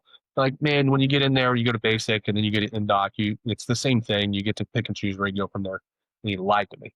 And so it was different. It used to be combat control and PJs was the same in doc, but then they separated not too long after I had gotten there, or not too long before I had gotten there. And so showed up, and I was like, all right, I guess I'm gonna be a PJ. So I started learning more about that. But ultimately, at the in the grand scheme, the heart of it all was really trying to become a controller. As much as I hate to admit it. Recruiter lied to me. That recruiter lied to me. Yeah. I sometimes wonder if they've got bets with each other, or there's like an incentive for like, hey, if you get this guy to switch over to this, we can get this 3-day weekend or something like that, or something like that. Yeah, I mean those guys just had no clue because they've never done it, right? So that's why they created special tactics recruiters, or special warfare recruiters, because now you have somebody who actually knows what they're talking about versus this guy who's never put anything on the line for that. Like they don't really know what they're talking about when they sell this to you. Um, so it's nice to have somebody that does know what they're talking about. Oh yeah. Anytime anybody hits me in the comments or has a question, I just tag recruiters that know exactly the answers. That's what I Right. tell kids coming in now. I go, "Hey, listen, unless you're getting it from the recruiter that's going to process you or a special operations recruiter, it's third-hand information. Like I, we're playing telephone game and I know the answers and I'm not going to give them to you correctly. Go talk to the recruiter. Go direct message the recruiter. Another egg. I gotta I gotta send something to the command team out there at Colorado National Guard, man. There's this one recruiter that I've had on the show, and there's a post up this weekend. He was, and I would tag him and stuff, and he was on it all weekend, just answering kids' questions all day Saturday and all day Sunday.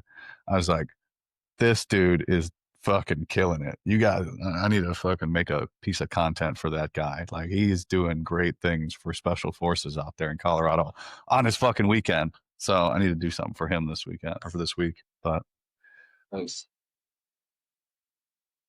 so I assume you didn't go back to the Army recruiter and say, "Oh, No, I'm good." I was like, oh, thanks. Now I'm on my pathway. Yep. Had my path lead before me, and here I am today. What did the swim consist of in For your that test? that Yeah. particular test was it was only like a 500-meter freestyle swim.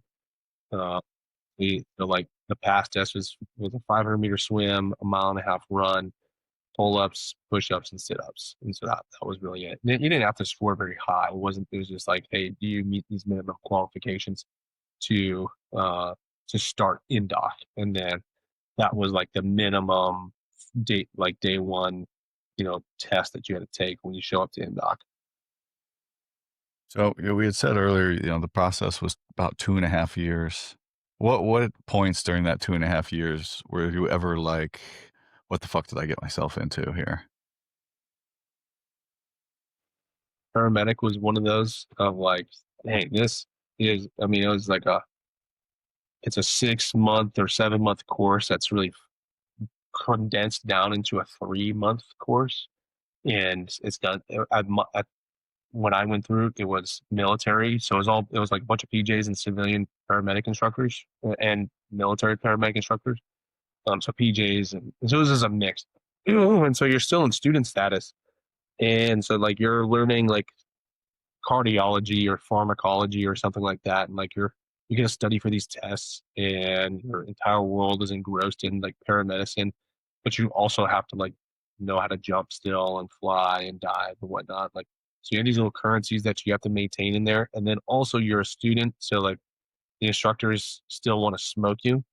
So like you finish your day and they're like, all right, get your grass and gorillas on. We're gonna go out and hit the mud pit, or we're gonna ruck out in the all morning. We do like a 5 mile or 10 mile ruck in the morning, and like, well, this kind of sucks. So like that, the amount of academics that we had to do in that time period was a bit of a mind blower. Um, Everything else was really, I think the second. So dive school in doc was pretty miserable.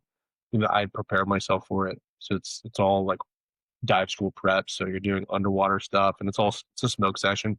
We started with 120, and we finished and graduated with like I think 18 or so, or maybe 20 guys. And then of those 20 guys, only 12 of us actually finished and got our berets. So you had a pretty high attrition rate that first period. So it was like the hell night, like just getting the balls kicked in, and ultimately the way that I looked at it was I looked around at other people around me and go, who is doing really terrible right now? And then I watched them and I go, at least I'm not doing as bad as that guy is. He's having a miserable time. So if I can stay ahead of that guy, then I'm good. And then when you look around and nobody else is having a worse time than you, that's a problem. That's when you're like, uh-oh, I need to either pretend that I'm having a good time or start performing better. Is that in the pool? That was like everything, pool, physical. That was just like I just looked around. I just had to be aware of everybody. But yeah, like we had a specific incident where in the pool where we, this is actually the first loss of my career. So in dog, we had a Thursday, it's like a Black Thursday is what they call it. And so he came in with bullhorns and just screaming, throwing things in the pool. Like, God, like, here we go. All right, keep the heart rate low. Um, the first thing we did is like a bunch of flutter kicks, duck walk over into the deep end, the pool. And they're like, all right, enter the water, giant straight entry, front flip underwater, and then 50-meter underwater. So all the same time. Ah, My heart rate was going through the roof, and I was like, "Oh boy, this is like 2 seconds, 5 seconds. It ain't gonna change it, not one bit. I'm gonna pass out on this one." So entered the pool, did my front flip, and there was a guy next to me, and there was a bench in the pool, and I was like, "Oh, dude, I'm gonna just reach out, I'm gonna grab this bench." And him and I looked at each other. Cool. Like I was like, in my mind, we're gonna pull this thing, and I'm gonna launch, and it's gonna be like instead of using a stroke, I'm gonna use the bench to pull myself forward. So we both grab it and pull it, and the bench goes and flies back, and we're stuck in the same spot. And I was like, "Oh, that was like a full wasted stroke. That sucks." So continued on, and as I'm going, and I get to the shallow end of the pool before we have to turn back, I thought for a second, and I'm like, I think I'm gonna pop up for air for this time. Like this is pretty miserable. This would be like the first time I actually pop for air. And I looked over at one of the guys to my left, and I saw him just getting smashed by the instructor, just thrashing him. And I was like, nope, not popping. And touched the wall, back, and made it back to the other side, and actually like the walls caved in, and I lost essentially vision because I'm so hypoxic underwater. My head hit the wall, and then I came up, just like, I feel fine, Sergeant. And at that moment, the the commandant or the instructor, the program instructor, whatever you want to call him, um, he the proctor is the word I'm looking for. He's pointing in the pool. One of the guys had passed out underwater. So one of the instructors dove in, probably one of the most incredible feats of strength I've ever seen. Comes up and like in one go from 9 feet deep up over to the gunnel, throws him up onto the side of the pool pretty much. So they pull him up. It's not unusual for somebody to pass out underwater during that type of training. But this individual, he was in his 40s. He was doing the combat rescue officer. Um, he was trying to become a combat rescue officer. Very in shape. Um, very respected. I love that guy. And they're trying to bring him back. Just typically like slapping him, giving him oxygen, right? But he ended up going into cardiac arrest. They did CPR on him, brought us all out of the pool, pulled us to the side, and then they were able to get him back. They took him by ambulance to the hospital where he ended up passing away at the hospital. And it was the first, he ended up having a congenital heart defect that nobody knew about, especially before joining the military. He was a C-130 pilot before. And that was like the first loss. And so in my mind, I had already prepared myself going into the military. Like, okay, this is what I prepared myself. I prepared myself for losing teammates like this. And so it didn't really dawn on me. He was my partner for our extended training day or our hell night. And, like I looked at the guy and I was like, hey, Major, like, just so you know, like I'm 135 pounds soaking wet at that time. You're 220. We aren't being first on anything. Like there is not one thing, especially if it's like, if I have to carry you, we're not first, and it's gonna be a long night. He's like, "Oh, it's okay, buddy. Just hang in there." I was like, "Okay." And so like he would have been such a good officer. Anyways, that was a moment I wasn't expecting. that's mm, the pool. Not my favorite, and I can do a 50 under perfect conditions. I got a lot of muscle, and it fucking hurts. It hurts every fucking time. And I can't imagine them fucking yelling at me and trying to keep my heart rate down, going, "Oh fuck this, like fuck this." Um, and that, but yeah, the water's something else, isn't it? You throw that in there, and people just freak out. I freak out. And it's fine. I got lifeguards and pool in the pool and stuff. I can stand up, but oh god, yeah, that's too bad. And then in training, and it's even more in training. That's the one where fucking everything's controlled and stuff goes wrong, and then somebody still gets in trouble. Like, we didn't do anything wrong. That's when they start sacrificing cadre at the altar, for to the command team. Yeah, That's what that bugs me. That stuff there, because somebody probably got in a lot of trouble over that in the middle of their career, and they didn't do anything wrong. Yeah, it's certainly actually almost every single one of those instructors, they changed career paths after that. It was pretty wild to see on that side, like the investigation that took place, and like the OSI coming in and asking their stupid questions. It was like this. It was no different than really any other day. And they weren't malicious. This was it. This was just part of the training, part of the task, and so it was unfortunate to see. And yeah, yeah, there was definitely some changes to the career to how they do business, and it continues to change and evolve. Yeah. Well, we try to mitigate everything as best we can until the need arises when you can't do it, and then it's all, as I said, swept aside, and we'll go back to how it was. And everything swings one way, it swings back the other way. How did you deal with that though? After that, of oh, my buddy's gone, and we're just in training. Really, it was. Um, I thought something was wrong with me because my buddies around me were really hit pretty hard by it, and they were really um pretty emotional about it. I don't think I was like super emotional. It was like it was something I had mentally prepared myself for before joining the military. I don't know. I've watched TV shows and movies and whatnot. And was like, this is what I thought it was gonna be, and so maybe that was like the I had already put in a block in my mind, to when later down the line when friends and teammates started either dying in combat or dying by suicide, it was that same type of just the mission goes on. I'm focused on the mission. The mission is what I'm keyed in on, and um, so it was always something like, "Dang, another one is down. Like that sucks." You know. All right, on to the next. Like I know the risks that are involved here, and I'm ready for that. I'm ready for the next task. I'm ready for the next mission. Um, and obviously, it was not the most healthy way, but it was the only way to continue hitting the mission, and then at the expense of my family and me at the very end of my career when it all kind of piled up. Yeah, you just have a larger capacity for uh, mental anguish and suffering, able to push it down, and it doesn't go away. You just can deal with it at a higher level than other people.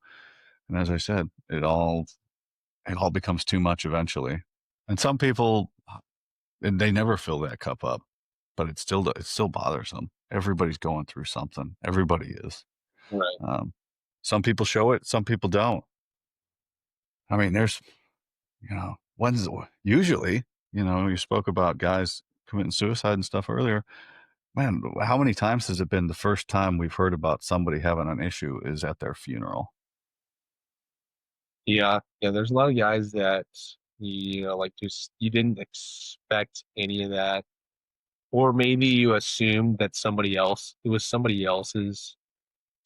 closer to them, so that was kind of more their responsibility. And I like, oh, this, so and so hangs out with them more, and so if they knew, if they like, they're probably saying something to them before I go, like, and so that's I could see that happening quite a bit. You think of a couple of specific guys that I knew that was like, man, okay, I guess maybe I did see some signs, and maybe I could have asked some more in-depth questions. And now that I know what I know, and the business I'm in now with the nonprofit, I'm able to identify those things easier and ask some hard questions.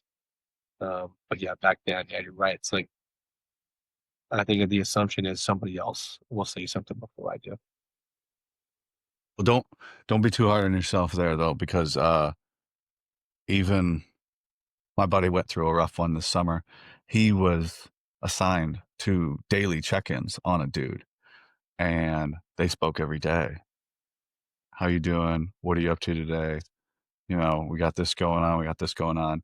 And dude checked out right after one of the daily check-ins. And so even if you're in direct communication with somebody, it's oftentimes you won't be able to tell. So that That's a easy one to say. Don't beat yourself up about those ones. But oof, God, when people just make their split second decisions, the only thing we can really do is work on us, and hopefully that'll permeate into others' attitudes of, well, I can't let this person down because they're doing this, and they're not pushing on me to fix my stuff. I want to get better for me and things like that. So yeah, it's not good, the whole thing. But yeah, even if somebody's close to somebody, and they're not going to be able to tell. If we want to hide something, we're going to hide it. It's all the other things that go along with it, that are the easy things. But we can explain away a lot of things, a lot of bad stuff, conversation, dark humor, altruism, things like that, and then gone. But it's only after I, that one, oh, I never expected it from this person. That's the one I got over the summer. Heard a few times, Sure. and I went, really? Do you know the whole story here? Like, lay it all out, lay out the whole story, and then we lay it out and go, you still don't expect that to happen? Oh, I guess when you put it that way.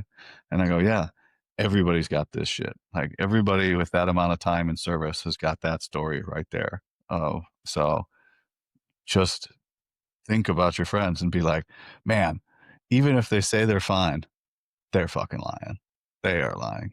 Like you're talking to me right now and you got a nonprofit and you've been through all this stuff and you do all this. Like, it don't fucking matter. You can say whatever the fuck you want to me. You ain't fine. To some degree, you ain't fine. There's something in your mind that you're like, I ain't fine with that. That bothers me. There's always something that drags you into hell when there's nobody around and you're feeling bad and down and you wish the people were around. Ain't nobody telling me anything anymore of like, no, I'm good. Fucking bullshit. No, you ain't. You ain't good. I ain't good. And I'm fucking one of the positive, most positive people around here now that I got my shit together. And I ain't good fucking like 50% of the day. If I ain't good, you gotta have 1% in you. And that's what I try to convey to people. Like everybody's life fucking sucks, Right. some portion of their life. And we're so negative biased that takes over and can make us feel bad at any time. Mhm. So I try to, through my what I'm doing in words and stuff, hey, this is how it really is, right? This is how special forces really is. This is how special operations really is. Like it's a great career. It's very rewarding, but it attracts some fucked up people that do some fucked up things. And as a result of that, they're going to be fucked up. Mhm. And you got to be, if the more you're aware of these things, of all the outcomes that can go bad and wrong down the road, you might be able to fend some of them off Right. before they get out of control. Right. Yeah. Absolutely. Kind of a dark path of observation and humor, but it's that goes on. You get out of the pool, and that ends. And it all ends. You go on to the next phase, right? You get on to the next thing. Of course, when you're in a 2.5 year pipeline, I assume, just like when I was in, you're like, is this ever gonna fucking end? Right. Well, then when it does, it's like, boy, that okay. Like you thought it was the pinnacle. This, No, it's just you're still in peg one, but that peg is just rotating. You haven't gone up to peg two yet. You're just still in peg one. like, man, I completed that thing that I had spent so much time and energy, and then you realize I'm just the new guy now. I haven't even deployed yet. I've got to get that, like my road master upgrades or AA masters. I got to get jump master upgrades. I got to get dive soup. I got to deploy. I got to do all these things to then just be there. And even then, okay, I deployed and then I scratched one itch, but then man, there's these other itches. Like the itch will never get scratched. You'll never be at the pinnacle that you thought. You never feel like, okay, I did the thing I wanted to do. You always want You more. still don't feel like you got to do the thing you wanted to do? I think because of the way that my career ended, um, I still had a lot more that I wanted to do. And there is a bit of jealousy when I hear some of the guys and some of the missions that they did, and looking at my cycle with my old team and being like, man, I would have been on that. That would have been pretty sweet. And then like, you get that like there is always going to be that, man, I could have I could have done this, or I, you know I'm comfortable with where I'm at. I'm happy with where I'm at, but there is, like you said, there's always something. There's always a piece there that's just like I I would have I would have wanted one more, just one more. That'd have been nice. You could have had one less. You could have had a lot less too. If things could have gone wrong. You know, you could think about it that way. Like, man, I'm glad I got what I did. I didn't get anything. I got I got this one picture here. That's it. 90 days on a team, and I don't remember any of it. Concussions. Then I can't jump anymore. I got some pains that, maybe they'll go away. Maybe they won't. Not really, but you could have had a lot less. So there's that way to look at it too. Yeah, Yeah, the team life's exhilarating though. You get around people that are kind of just as fucked up as you, that want to win, they want to succeed, they want to be better. Then you get in competition, and everybody's trying to one up one another. Hey, we got to do this, we got to do that, we got to do this. Oh, we got to run here. Oh, we're gonna PT test. We're gonna do all these other things, um, and that's fun too. That's the whole thing is fun, but it all ends, and we refuse to acknowledge that fact many times in our lives. Oh shit, this shit's gonna end. I don't want it to end. I'll just keep my head down and go about my business. I right. gotta imagine the same way for you guys. Yeah, no, exactly. And then when it does end, you want it to end on your terms. Um, and so mine didn't necessarily end exactly on my terms the way I wanted it to. And I think that's what's bothered me is the way that it ended. Was not exactly the way I planned it to. Um, but you're right. And at that level, the level of the unit that I was at, I mean, the reason is like, man, that's you are in this engrossed in this world of everyone around you is such a high performer, and you're doing such high value target, high risk things that are, typically have national and global implications. And you're like, man, it's very, movie-ish, very James Bond-ish. And you're like, man, this is cool. Like I was a part of that. I did that. Like it's just like a pride thing, right? Um, and so I'm thankful for the time period that I did get to have that, because right now some of the guys don't get any of that.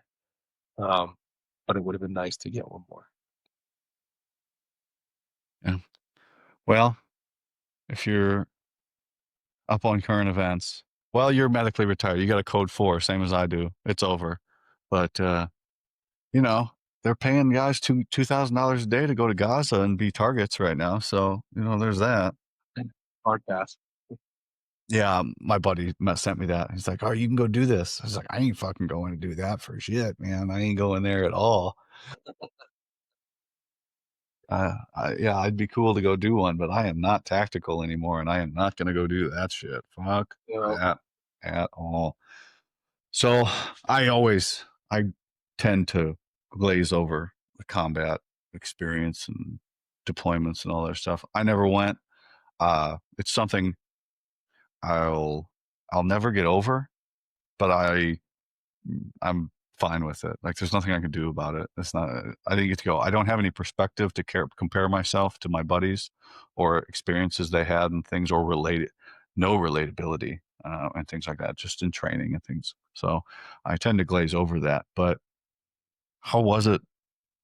You know, you're civilian. You're then in training, and then now we're right to the shit you're seeing on TV. How was that transition for you of going from, oh, I don't like college, to now I'm a PJ going to combat and serving my country in war? How was that for you? um, at first it was surreal, and the I always try to ground myself when you're flying at night to a target of bad people, and you're sitting in a completely darkened, helicopter, whatever. And I always had my NVGs off until it was time to get off, right? And then I turned them on to conserve battery power, really. Um, and so I'm just sitting there and I'm thinking, well, what time? I do the math. All right, it's this time now. What time is it back home? All right, what's my family doing right now? And so that kind of gave me a little bit of a perspective of I'm I have a family to go back home to. Don't take unnecessary risks. And then you can get on with the mission, right? So, and then you have your first experience with a, a casualty that's like a gruesome one, whether it's like an IED strike with missing limbs and exposed muscle tissue and bone and whatnot. And it's kind of like this doesn't look real. It does not compute that this is a real leg that's missing with a bone hanging out. Like, and so then you get like, and that's the first time you see it. And then after that, it's like, okay, get into my mode of I've been trained to do this. And you realize how well trained you are when you watch other people in these situations that don't typically have the amount of training we have. And it's more so not that they don't have a skill set that they weren't taught. It's the stress inoculation that you were talking about. It's okay, yeah, there is a terrible incident that took place, and that does look pretty bad. But I know that I have the right buttons to push to solve that problem, and all it is a problem to me now to solve. It's just all right. I got to do this, and I got to do this number, and I got to and pretty much all emotion really is removed from that as I'm treating these people um, until you really finish the deployment, um, and so that after you get that first one in you and you go back home, it's like, dude, when's the next one? It's an addiction essentially, and I'm sure some people can uh, agree with that in some capacities. You get addicted to that adrenaline rush, and like I'm making a dip, like I'm doing the thing I trained to do. I fought to do, like I worked so hard to do that, and now I'm getting to do it. I want to do it again. I want to do it at a higher level, and you continue to push yourself into a point where then it's like, all right, my friends just got blown up or killed, and maybe the risks aren't really worth the reward. And there was a particular incident where, um, for contingency, uh, deployment or activation, my daughter's birthday, one particular day, and then the next day I get a phone call and it's like we're going overseas, and at that moment you have a very small window to get to work, to load up, get in the aircraft, and go. So that was like when before the family even woke up, I went and grabbed my stuff and I was like, hey, I gotta go. I don't know when I'll be back, and that was a normal thing, right? So get in, and then I was gone for a few months, and then when things were happening, and this was my my 10th deployment. And I was like, man, I was literally just home watching, like hanging out with my daughter, having her, whatever birthday number it was. And I was like, now I'm over here and these things are happening. And if I die, I'm just a news article. I'm just like a little, like, this soldier or whoever died in, whatever conflict, wherever we are. And that's it. And then like my family is the one that really is going to reel over this, but so the rest of the world is just like a little news blip. And that was the realization of like I gotta do something different, even though that itch still exists. But it was like I gotta I gotta slow it down. I gotta go back home. So Yeah, your consciousness creeps in, right? Over the addiction and overtakes it eventually because it's, this point of diminishing returns. I am doing what I want. Okay, maybe what future me wants, they'll meet and then they'll cross, and you go, oh fuck, I can't keep doing this. That's with everything. You meet the diminishing point of returns, and you have to make a choice of cost to benefit analysis and be like, I gotta do something else. right, It's not always easy right away, but yeah, you train to do the thing. You train to play chess, and then you want to play chess. Like, it's no fun to not to sit on your hands and just stare at the pieces, right, and then you get into it. But that's got to be something else because All right, I guess I can speak on this, right? The Special Forces ODA, Operational Detachment Alpha, right? We've got our or four MOSs: Bravo, Charlie, Delta, Echo, right? And then you have an Alpha, Zulu, and then a 180. But for the junior enlisted E6 and E7, you got two 18 Deltas, right? And the team set up to be self-sufficient so that we are completely detached. We can operate. Um, all of the logistical functions are taken care of. And then you have a medic that can deal with casualties and support and everything. But you start taking casualties on a 12-man team, you become mission ineffective after two, right? Especially, and then let's say they're the medic, then you're down. So we've got you guys set aside where that's your only job, right? You guys are very little kinetic and more of we're here to do medic stuff, and that's it. Mhm. Where on the ODA, that team could get in a gunfight, and the Delta's just he's running and gunning the same as you are. You guys are only coming in to see horrible things every mission, right? Or pretty much every mission, right? Of we're here to fix people when they get shot or blown up. Right. Yeah. I think that's the even though a lot of times it's a very short period of time, right? It could be a minute, it could be an hour, depending on the ground time. Um, but I try to that happens 6 to 10 times a day, right? So it's like a Marine team is down in this area, and house-borne IED happens, and you got 10, unknown amount of casualties. You go run this mass casualty, you're getting shot at, and combat's still happening around you. You get everybody out, you go back, refit your stuff, and then it's like, oh, by the way, this team, this SF team, just got blown up. They have a dude stuck in their MRAP, and they need them extricated. Also, they're still under contact as well. And so then you go into this new firefight in this new region, and now you're like cutting the dude out and pulling this dead body out, and you're watching the team say their goodbyes to their friend who just, died next to them. They have to continue on, and it may be a boring next, 30 days, 40 days for them, until the next fight. And then we go back and then refit our stuff. And then it's like, oh, okay, now we have this particular gunshot wounds in this region from this team that's over here. And by the way, they're still in a firefight. You got to fly in and go do this. So it's like this roller coaster of excitement and then a lull, then excitement and a lull. So, um, and that's for 120 days. So every day you're going to see something um, different, and you're going to be exposed to danger, and you may or may not get hurt in some capacity. We went through the pipeline in 2005, right? Correct. Yep. Training pipeline. So I don't know how your guys' schoolhouse rotations are. I know for us, the guys starting to come out of combat got to the schoolhouse in like 2003, 2004. They started getting there, rotating out. So you had your first guys coming out of combat with on the ground information who had actually been there of like, hey, this is what's going on downrange. Did you have cadre through your pipeline telling you, hey, this is what you're going to go do? Or were they still kind of not in the know yet? Yeah, they still were. I mean, you had a couple guys who had done like a mission here and there, and um, like they weren't doing Casevac the way we started doing it in from '08 and beyond. So from 2008 to 2015 or 16 is when like the prime Casevac time was happening. And so the rest of the groups, like there wasn't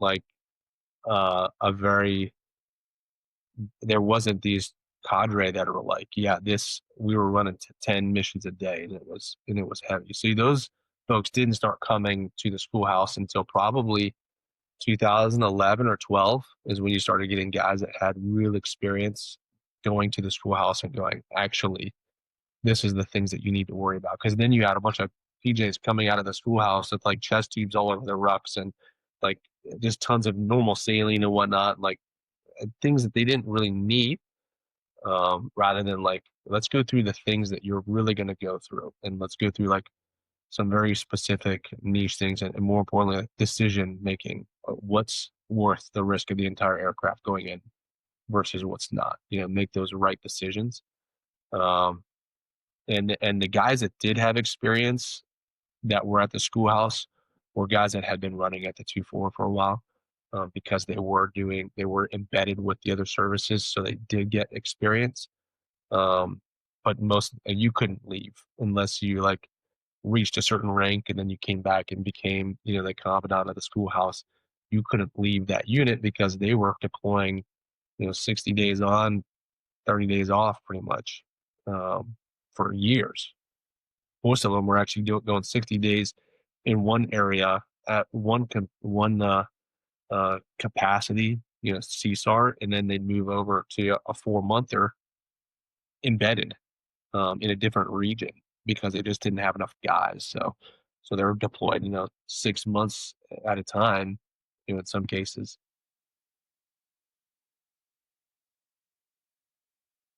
Things change. I mean, you could do that then. There's a waiver for literally everything. So yeah. And if the commander lets you do it, fuck, well, I'd do that. Everybody would do that. Yeah. Hey, you want to go over here for a few months, and then we can come back and we can just bounce back and forth. You don't have to go home. Yeah, I'm going to do that. So I don't blame the guys at all for that. And at that point, the commanders didn't know. Have the experience. Like, oh, I'm just giving the guys what they want. They want to do this. I want to accomplish this. And then you realize, like, well, we're probably fucking these people up to no end by doing this for them, back and forth all the time. It's Yeah. but we learn those lessons later, don't we? Yeah, you're right. You saw a lot of marriages end and relationships go haywire, and guys just get addicted to that combat life, and they're doing it for the mission, and then again, um, then you finish, and it's like, what is left? Or who's there for me? Yeah. Who's left? Who's there for me? Well, and you're not even there for you after a certain point. You're like, oh man, you know, am I? I'm not even who I used to be. But people change, and that's the gig, right? We signed up for whatever. Um, I mean, you signed up. You didn't think you were going to be a PJ, and it sounds like it worked out. You got to do some cool shit, but you know, you never know fully what you're getting yourself into ever. Right, right, I mean, I just knew I wanted to get out of Fort Sill, and then now here I am. I did my thing. At least I got my beret, but I didn't know what I was getting myself into. It was a good decision, but you never know. Nobody ever does all their research and knows where they're going or what they're going to go do. right. Yeah, no, you're right. What was that one? Oh, so very limited questions on the 2-4. Was that hey, you ran into them and they're like, hey, you should come over and work with us, or did they seek you out? No, so you gotta seek them out. So I augmented on a deployment, and I was like, well, before that, I essentially was like, okay, well, I want to do that, and then augmented them on a deployment, and it really wasn't the lifestyle that I was looking for. And some of the people that were there were just not the people I wanted to work with. And so I essentially said, I'm not going to go there. I'm not going to go to the assessment. Can you release essentially me from being coded to that location back to AFPC so I can have the opportunity to go somewhere else? And, ultimately I was like, hey, as long as you apply in the future to come back, I was like, sure. Okay, got it. To the recruiter. And then after my last rescue deployment, they were looking at it, and I was looking at the deployment cycles of doing CASI, as I really enjoyed doing CASEVAC stuff with the rescue side of the house. I got to do a lot of PJ stuff, and I saw that was going with they're shutting down pretty much all of those places, that were running CASEVAC, and I was like, man, that means no more good missions for Steve. And I have a lot of fight left in me, and the only place that's still doing those missions is over at the 24th. And I was like, all right, this is not a me decision. I'm gonna have to ask, my wife. And so I was like, hey, shutting things down, and I want to go over here because there's nobody's still doing stuff. Like she ultimately was like, yeah, whatever you want to do, kind of thing. I was like, it's not really whatever I want to do, but ultimately, like, created an ultimatum of like, okay, we'll go there, and then once we're done with our career there, then you get to choose where we go next. No questions asked. And she said, okay. And the selection was actually closing. I was deployed at the time. I was in Afghanistan when I was having these conversations, and the selection window was closing up like right at the end of my deployment. So I was like, I don't think I'm going to make this window. I might have to just plan for the next one. And the guys at the recruiter at the 24th was like, I'll just send out a plane. I was like, don't send. No, I don't need you. Like, first off, I don't even think you can do that. Second, don't send out a plane. Like, let's just figure it out. And so I got back from Afghanistan and then went and grabbed my bags, like my extra bags that I needed out of my cage in the unit at uh, at Nellis, and then got on a plane and flew to selection pretty much that same day after coming back, and then did the selection process. And that was probably one of the saving graces that I had, because that was the thing they're looking for, is like, who's going to put that mission first. But to answer your question, like, I sought them out because I had more fight in me. I had itches that needed scratching. Hanging on, huh? Just hanging on, trying to get more, stay more, and do more. And this has gotta be getting on to late teens then? 2018, 2020? Moving over to that unit, Yeah, that was early teens. was okay. So early on in your career, you're not even halfway then, because you said you got out in 2021? Yeah, 2021. Yeah. Okay.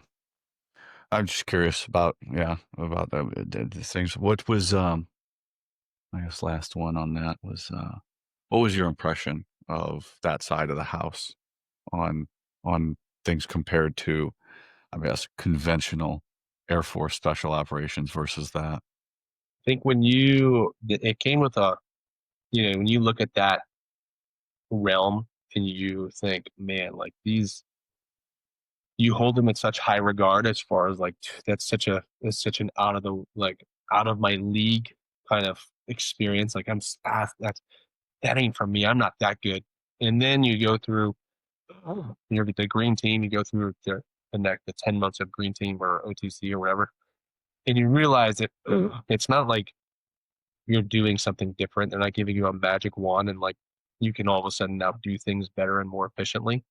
You just now have run through so many repetitions of full mission profiles that it is really hard for you've seen just about every scenario you could think of like just nightmare scenarios through that green team, that you're pretty well prepared, that you've gone through and you've used all of your kit hundreds if not thousands of times, so that you are very capable and very able to do the things that you need to do quickly and efficiently without distraction.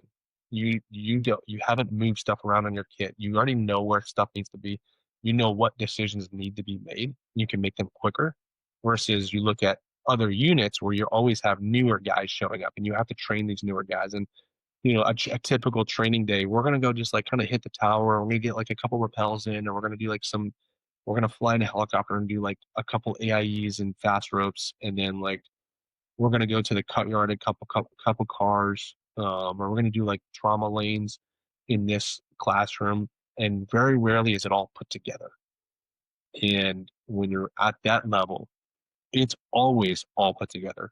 You're always flying to and doing a full mission profile. You did a full mission planning prep, like, you mission planned, you prepped your gear, you flew out to the mission, drove out, you did the scenario, you solved these complex problems, you got back and you debriefed, and then the next day you're doing it again.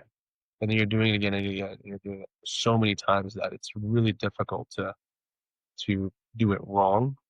Um, so when you and then it's the same way, it's the same experience when you're doing it with the sister services. Now you're just kind of you're a part of their team. and you're expected to perform at that same level.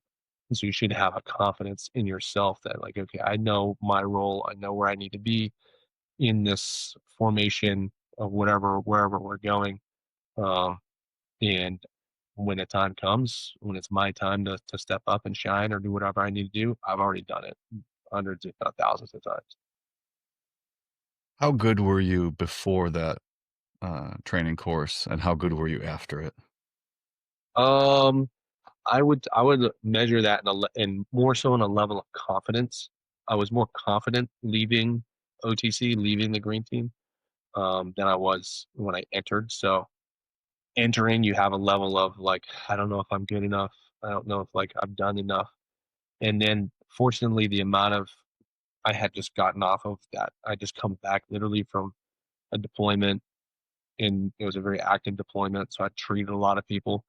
Um, So I was very confident in my decision at the level I was at as a team leader at my other units. I felt like I was a team leader of higher regard at my unit. Like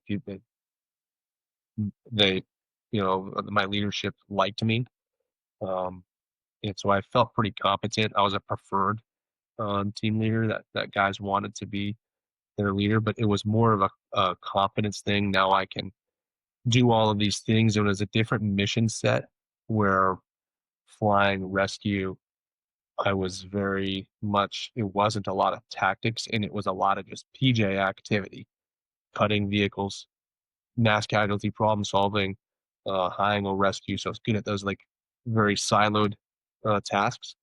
But when you start looking at putting all that stuff together, um, and especially going to green team, it was a lot of tactics. So something I was not really good at shooting, moving, CQV, all that stuff. So once we finished that particular green team, because that one is a little bit different than the other ones, we as a team were really, really good in the house. So I've had a lot of confidence going to the sister services and going, yeah, like I'm comfortable building charges. I'm comfortable in the house. Now I'm just willing to put myself out there. I Mm, don't, hopefully that answers the question. does, does. It's gotta be a good feeling, um, to get to that level of confidence in yourself in what we're doing. But isn't it interesting we get to that level, you're like, "Man, I'm a bad motherfucker at what I'm doing here in the service." And then you take that uniform off, and then somebody will walk up to you and go, "What did you do in the military?" "Oh, I was just a PJ." "Oh, or I was just a Green Beret." And I go, "Oh, what the fuck does that mean?" "What do you mean just a fucking stand up straight, man, be pr—" But we diminish ourselves once we take that uniform off and we talk ourselves down.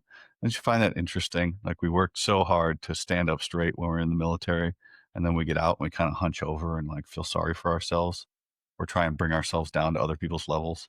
Yeah, I think I get more uncomfortable when people try to build me up to that persona. I think I get really uncomfortable when most people don't even know what a PJ is, number one. Even more so don't I don't even know. I mean, I wasn't listening this whole time. Yeah. Air Force, you guys obviously serve lunch to on my flights or something. I don't know. and even more so, they don't even know that there's a tier one unit for us, and the layperson doesn't even know what that means. The layperson thinks that everybody does the same thing in the military.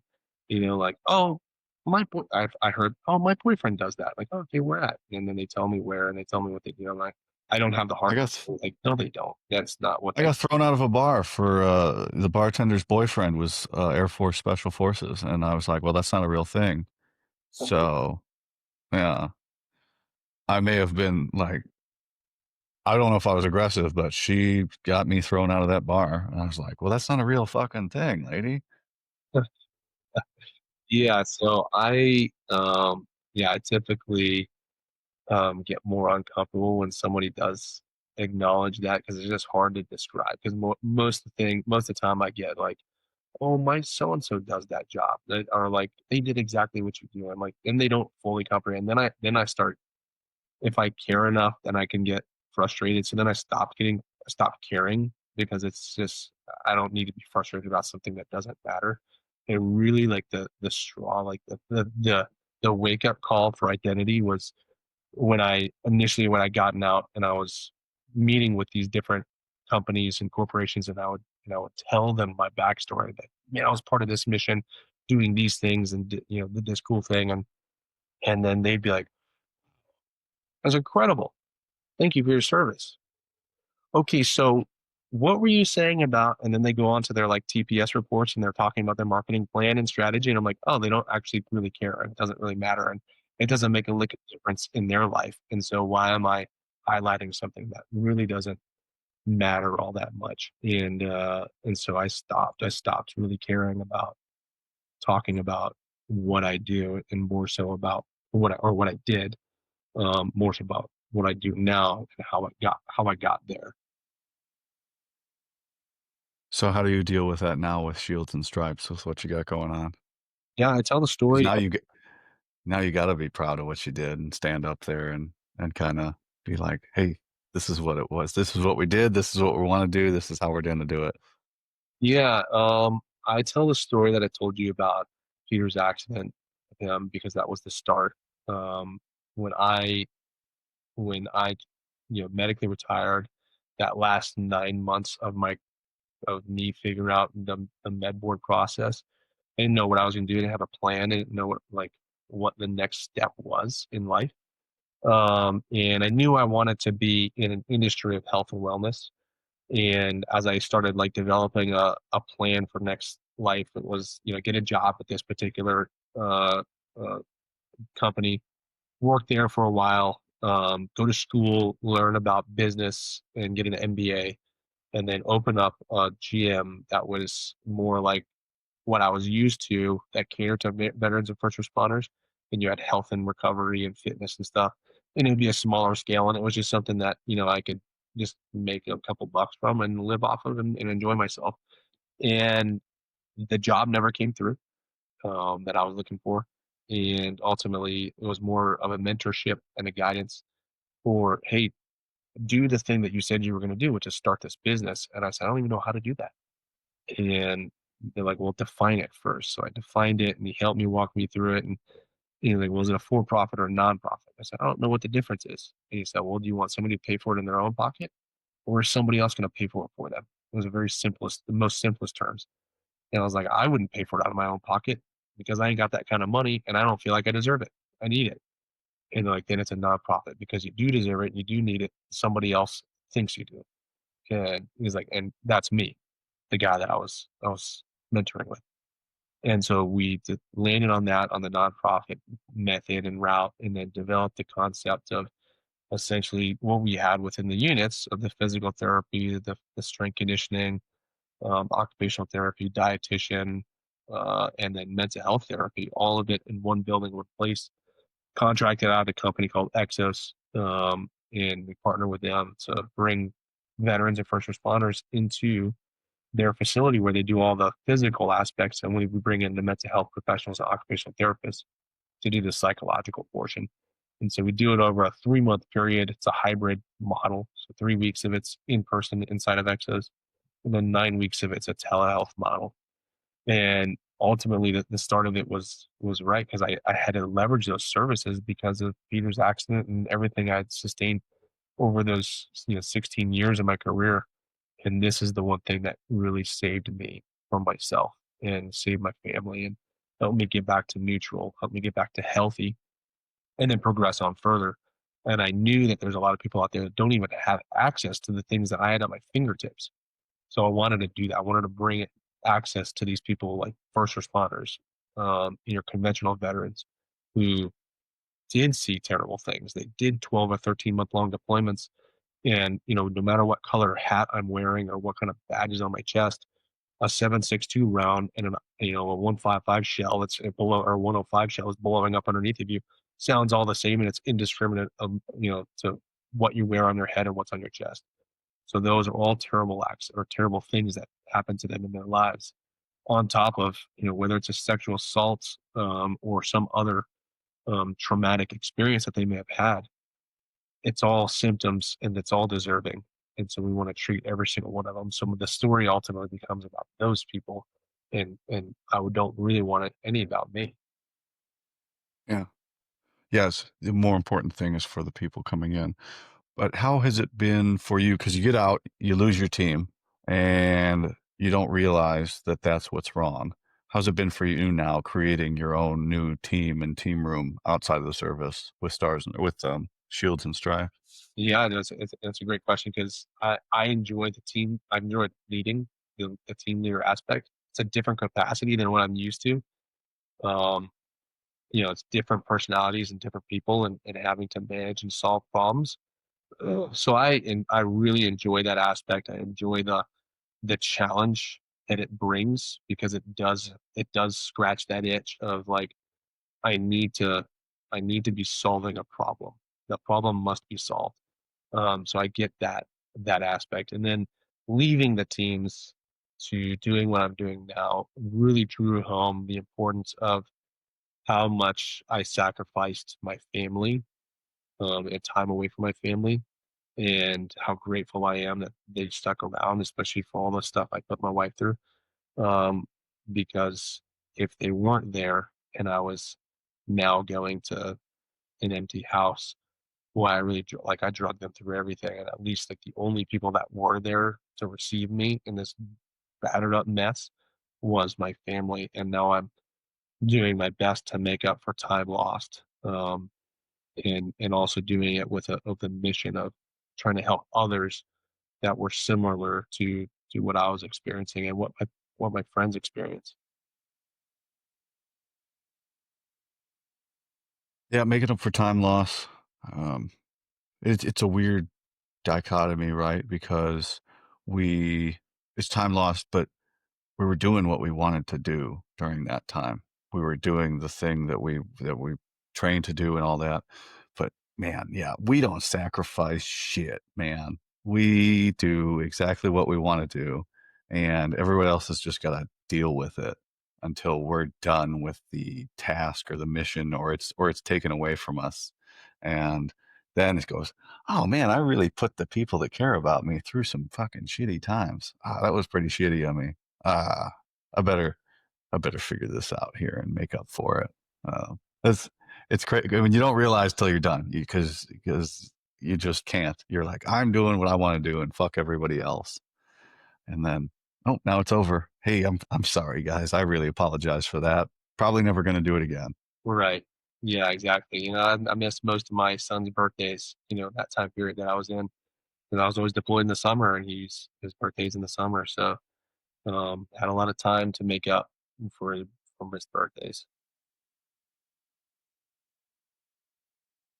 So, what does it look like moving forward now with the nonprofit, and where do you want to take that? Yeah, it's a good question. So we just finished the in-person portion of our 10th program. We've been doing this for 4 years now. It costs about $150,000 to put one of these programs on. So fundraising is not the thing I enjoy doing the most, but it's what I end up having to do the most is ask people for money, which sucks, but it's for the good cause, right? In order to help more people the way that I want to, it's to we got to build our own place because right now we're a guest in somebody else's house, and there are limitations with that, scheduling, travel, uh, you know, specialists on board. Maybe the guest or the host doesn't like us anymore. Like, and not that that's even on the table, but that's a risk. I got to maintain this relationship to make sure that they're okay, and they don't want like, hey, you guys can beat it, and then now we're homeless, we're on the streets, right? So, um, finding our own place to now run programs out of, and then call our headquarters and say this is the spot, and we can really help a lot more people run through these programs, and then build another one, and then another one, and another one. So that's the grand plan is to scale and do it by way of brick and mortar.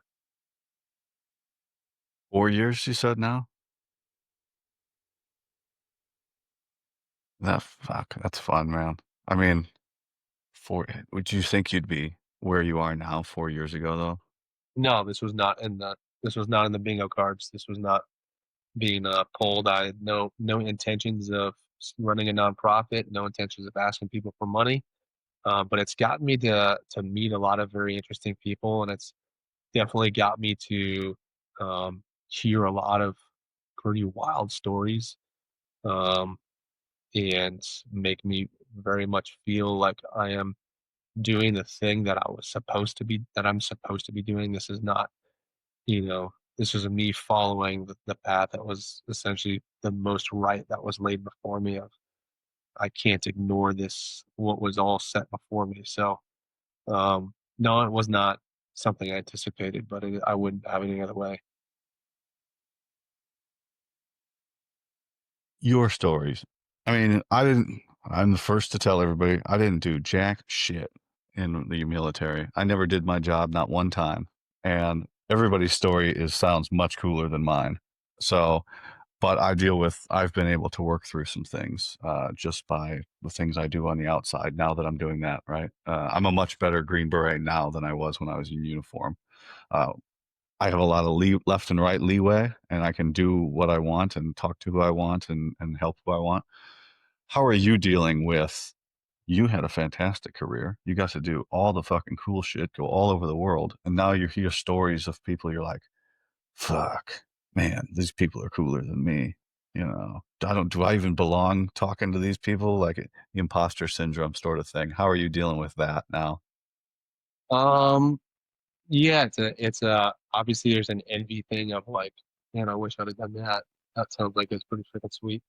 But then the other question begs itself of like what was the sacrifices that needed to be made to for them to do that, and then they were placed at that right spot for that that right opportunity. Um, I guess I'm grateful for each interaction that I do have with folks, and I'm glad now. Like I teach PJs on the side. I still teach them confined space structure collapse and rope rescue stuff. So I do that off and on as a little bit of a contract gig, and being able to bestow some of my experiences and knowledge upon them, and then I hear their experiences afterwards, and I think, man, good for you, dude. Like that's awesome that you got to scratch that itch and got to experience the thing that you wanted to do, that you set out to do, and give hope to the next group that's coming through to like, hey, I can do great things for my career field and also stay humble at the same time. Staying humble. I got it written down here on my little outline. It's relax and be humble. That's right. And that's a big part of getting out. Just be humble. Don't oversell yourself. Don't undersell yourself. Stand up straight. Try and be funny, which is the hardest part to get people to laugh. And that's with the asking people for money. Once you get them drunk and laughing, oh god, that's cake from there. But until you get them to that point, then it's like, man, I am bombing up here. Whether you're MCing or you're giving a speech or something. Um, and with the PJ, nobody knows. Well, nobody knows. If you asked a room, I have a tough enough time. I was doing my event last year before, something like that, and I only have two jokes, and one of them is, I ask everybody, it's like, okay, we're at the golf fundraiser.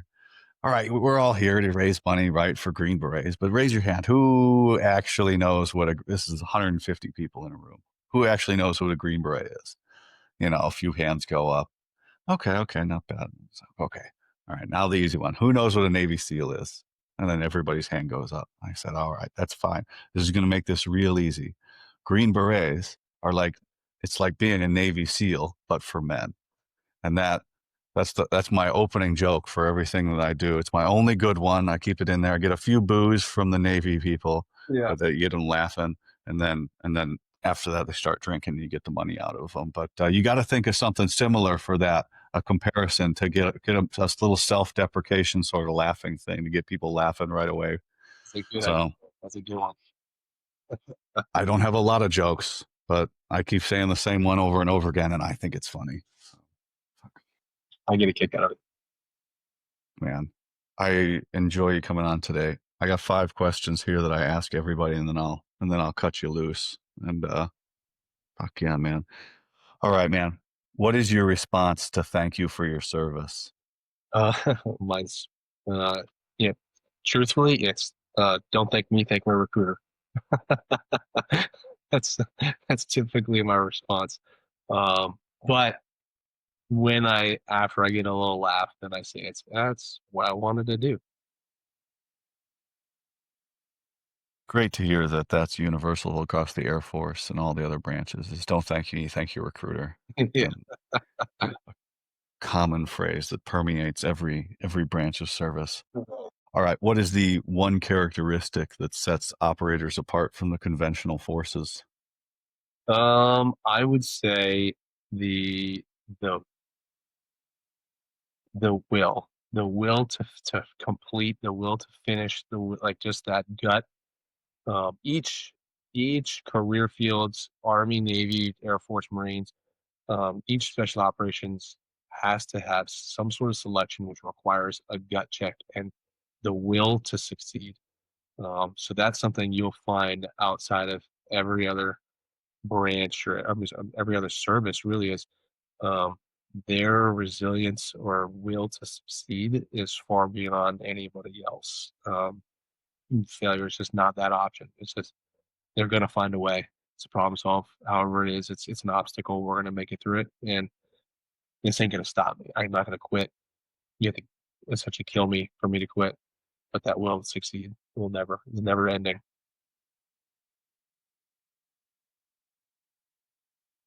I equate it to when I to people and I went back to selection. Like it's not that like failure wasn't an option; it just wasn't a thing. Like I was going to pass when I went there. I was going to pass. There wasn't. It was you know. And then when you introduce the pool, especially in your guys' pipeline or dive school or anything like that, you can legitimately put that into action, right? I'm not gonna quit. I don't think I'm gonna pass, but I'm just gonna fucking die. The cadre will pull me out, and then I didn't quit, Sergeant Major. I didn't quit. I just passed out too many times. Right. Uh, so I think that's way tougher than even passing. Because passing, you can meet the standard and not pass. Like if you just fucking go and die, and you're like, well, I just couldn't do. I couldn't do it. But I was tough enough to let myself die under the water. I've thought about this. That's fucking tougher mentally than the guy who passed. I think because it's just like, yeah, I didn't fucking. I told you not to quit. Well, I didn't quit, but I did pass out 3 times, and they wouldn't let me continue. Yeah. So Uh, that's a tough individual right there. The ones who get dropped for too many shallow water blackouts. That's a tough motherfucker. Yeah. They know their limits, man. They push their limits. No, they don't. They don't. They know when they pushed them hard enough to die. Fuck yeah. That's just don't quit. Just don't fucking quit. All right, man. What is the one moment of your career that you wish you could go back and relive or redo and it wouldn't change where you are now? To relive or redo, but it wouldn't change where I am now. Yeah. Well, I mean, obviously, I'd go back and uh, Peter would still be alive today. Um, I go back and state my case a greater about keeping that rope in the chains. Um, yeah. Yeah, I figured that was what you were going to say. And we don't need to rehash that one.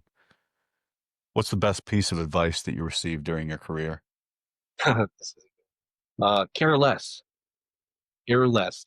There's specific groups out there that if you care so much about specific things, it can really drive you insane, and you'll just have a miserable time or a miserable experience with said group, and uh, and it'll drive you insane. It'll drive you nuts. So just care less about the ego, care less about the pride, care less about what they think and what they're doing. Get up there, do your job, and then come back. That was the best advice I heard from anybody that Where'd came. you get that from? Who did I get that from? Yeah, where'd you get that from?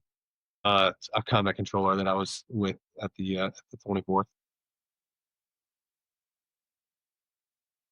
That's pretty simple. I like that. Yeah. All right, man. Last one. What were you afraid of then, and what are you afraid of now?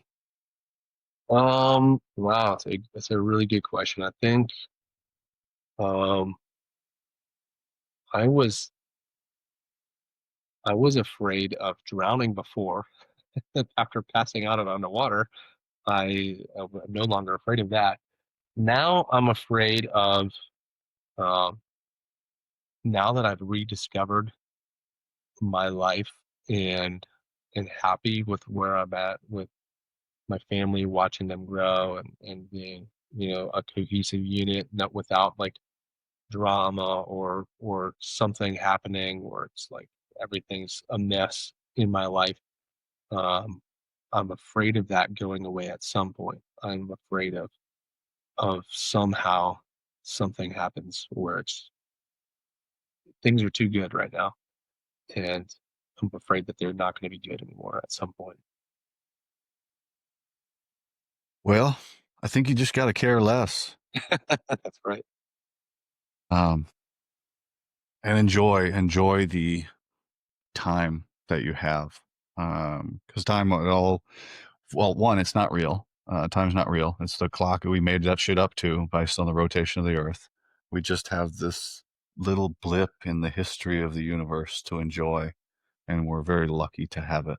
I think maybe unlucky that we are so conscious that we have this impending doom of our own demise, but gotta enjoy it. I sound like such a nerd compared to younger me. I do. It sounds like such a wise nerd. All right, brother. I really appreciate you coming on to me. How can everybody find you on the socials if they so choose, along with shields and stripes? Yeah, so I don't have any personal social media accounts other than like a LinkedIn, but you can find Shield and Stripes as the more important thing to find is www.shieldandstripes.org, and then on the top or the bottom of the page will be any of our Instagram or YouTube or other handles, Facebook, all those things. Just search Shield and Stripes, and you'll find us and see more folks that have done more things than I have and better stories than I've got. On yourself short, man. But I appreciate you coming on, brother. We'll have links to your socials and website and all that in the show description. You got anything for me?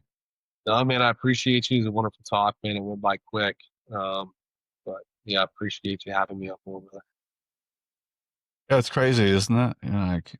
You listen to a Rogan show, you're like 3 hours. That's ridiculous. And then you get on here, it's like, wow, man, that was nothing. So That's right. again, I appreciate you coming on. It was an honor. Bye, everybody.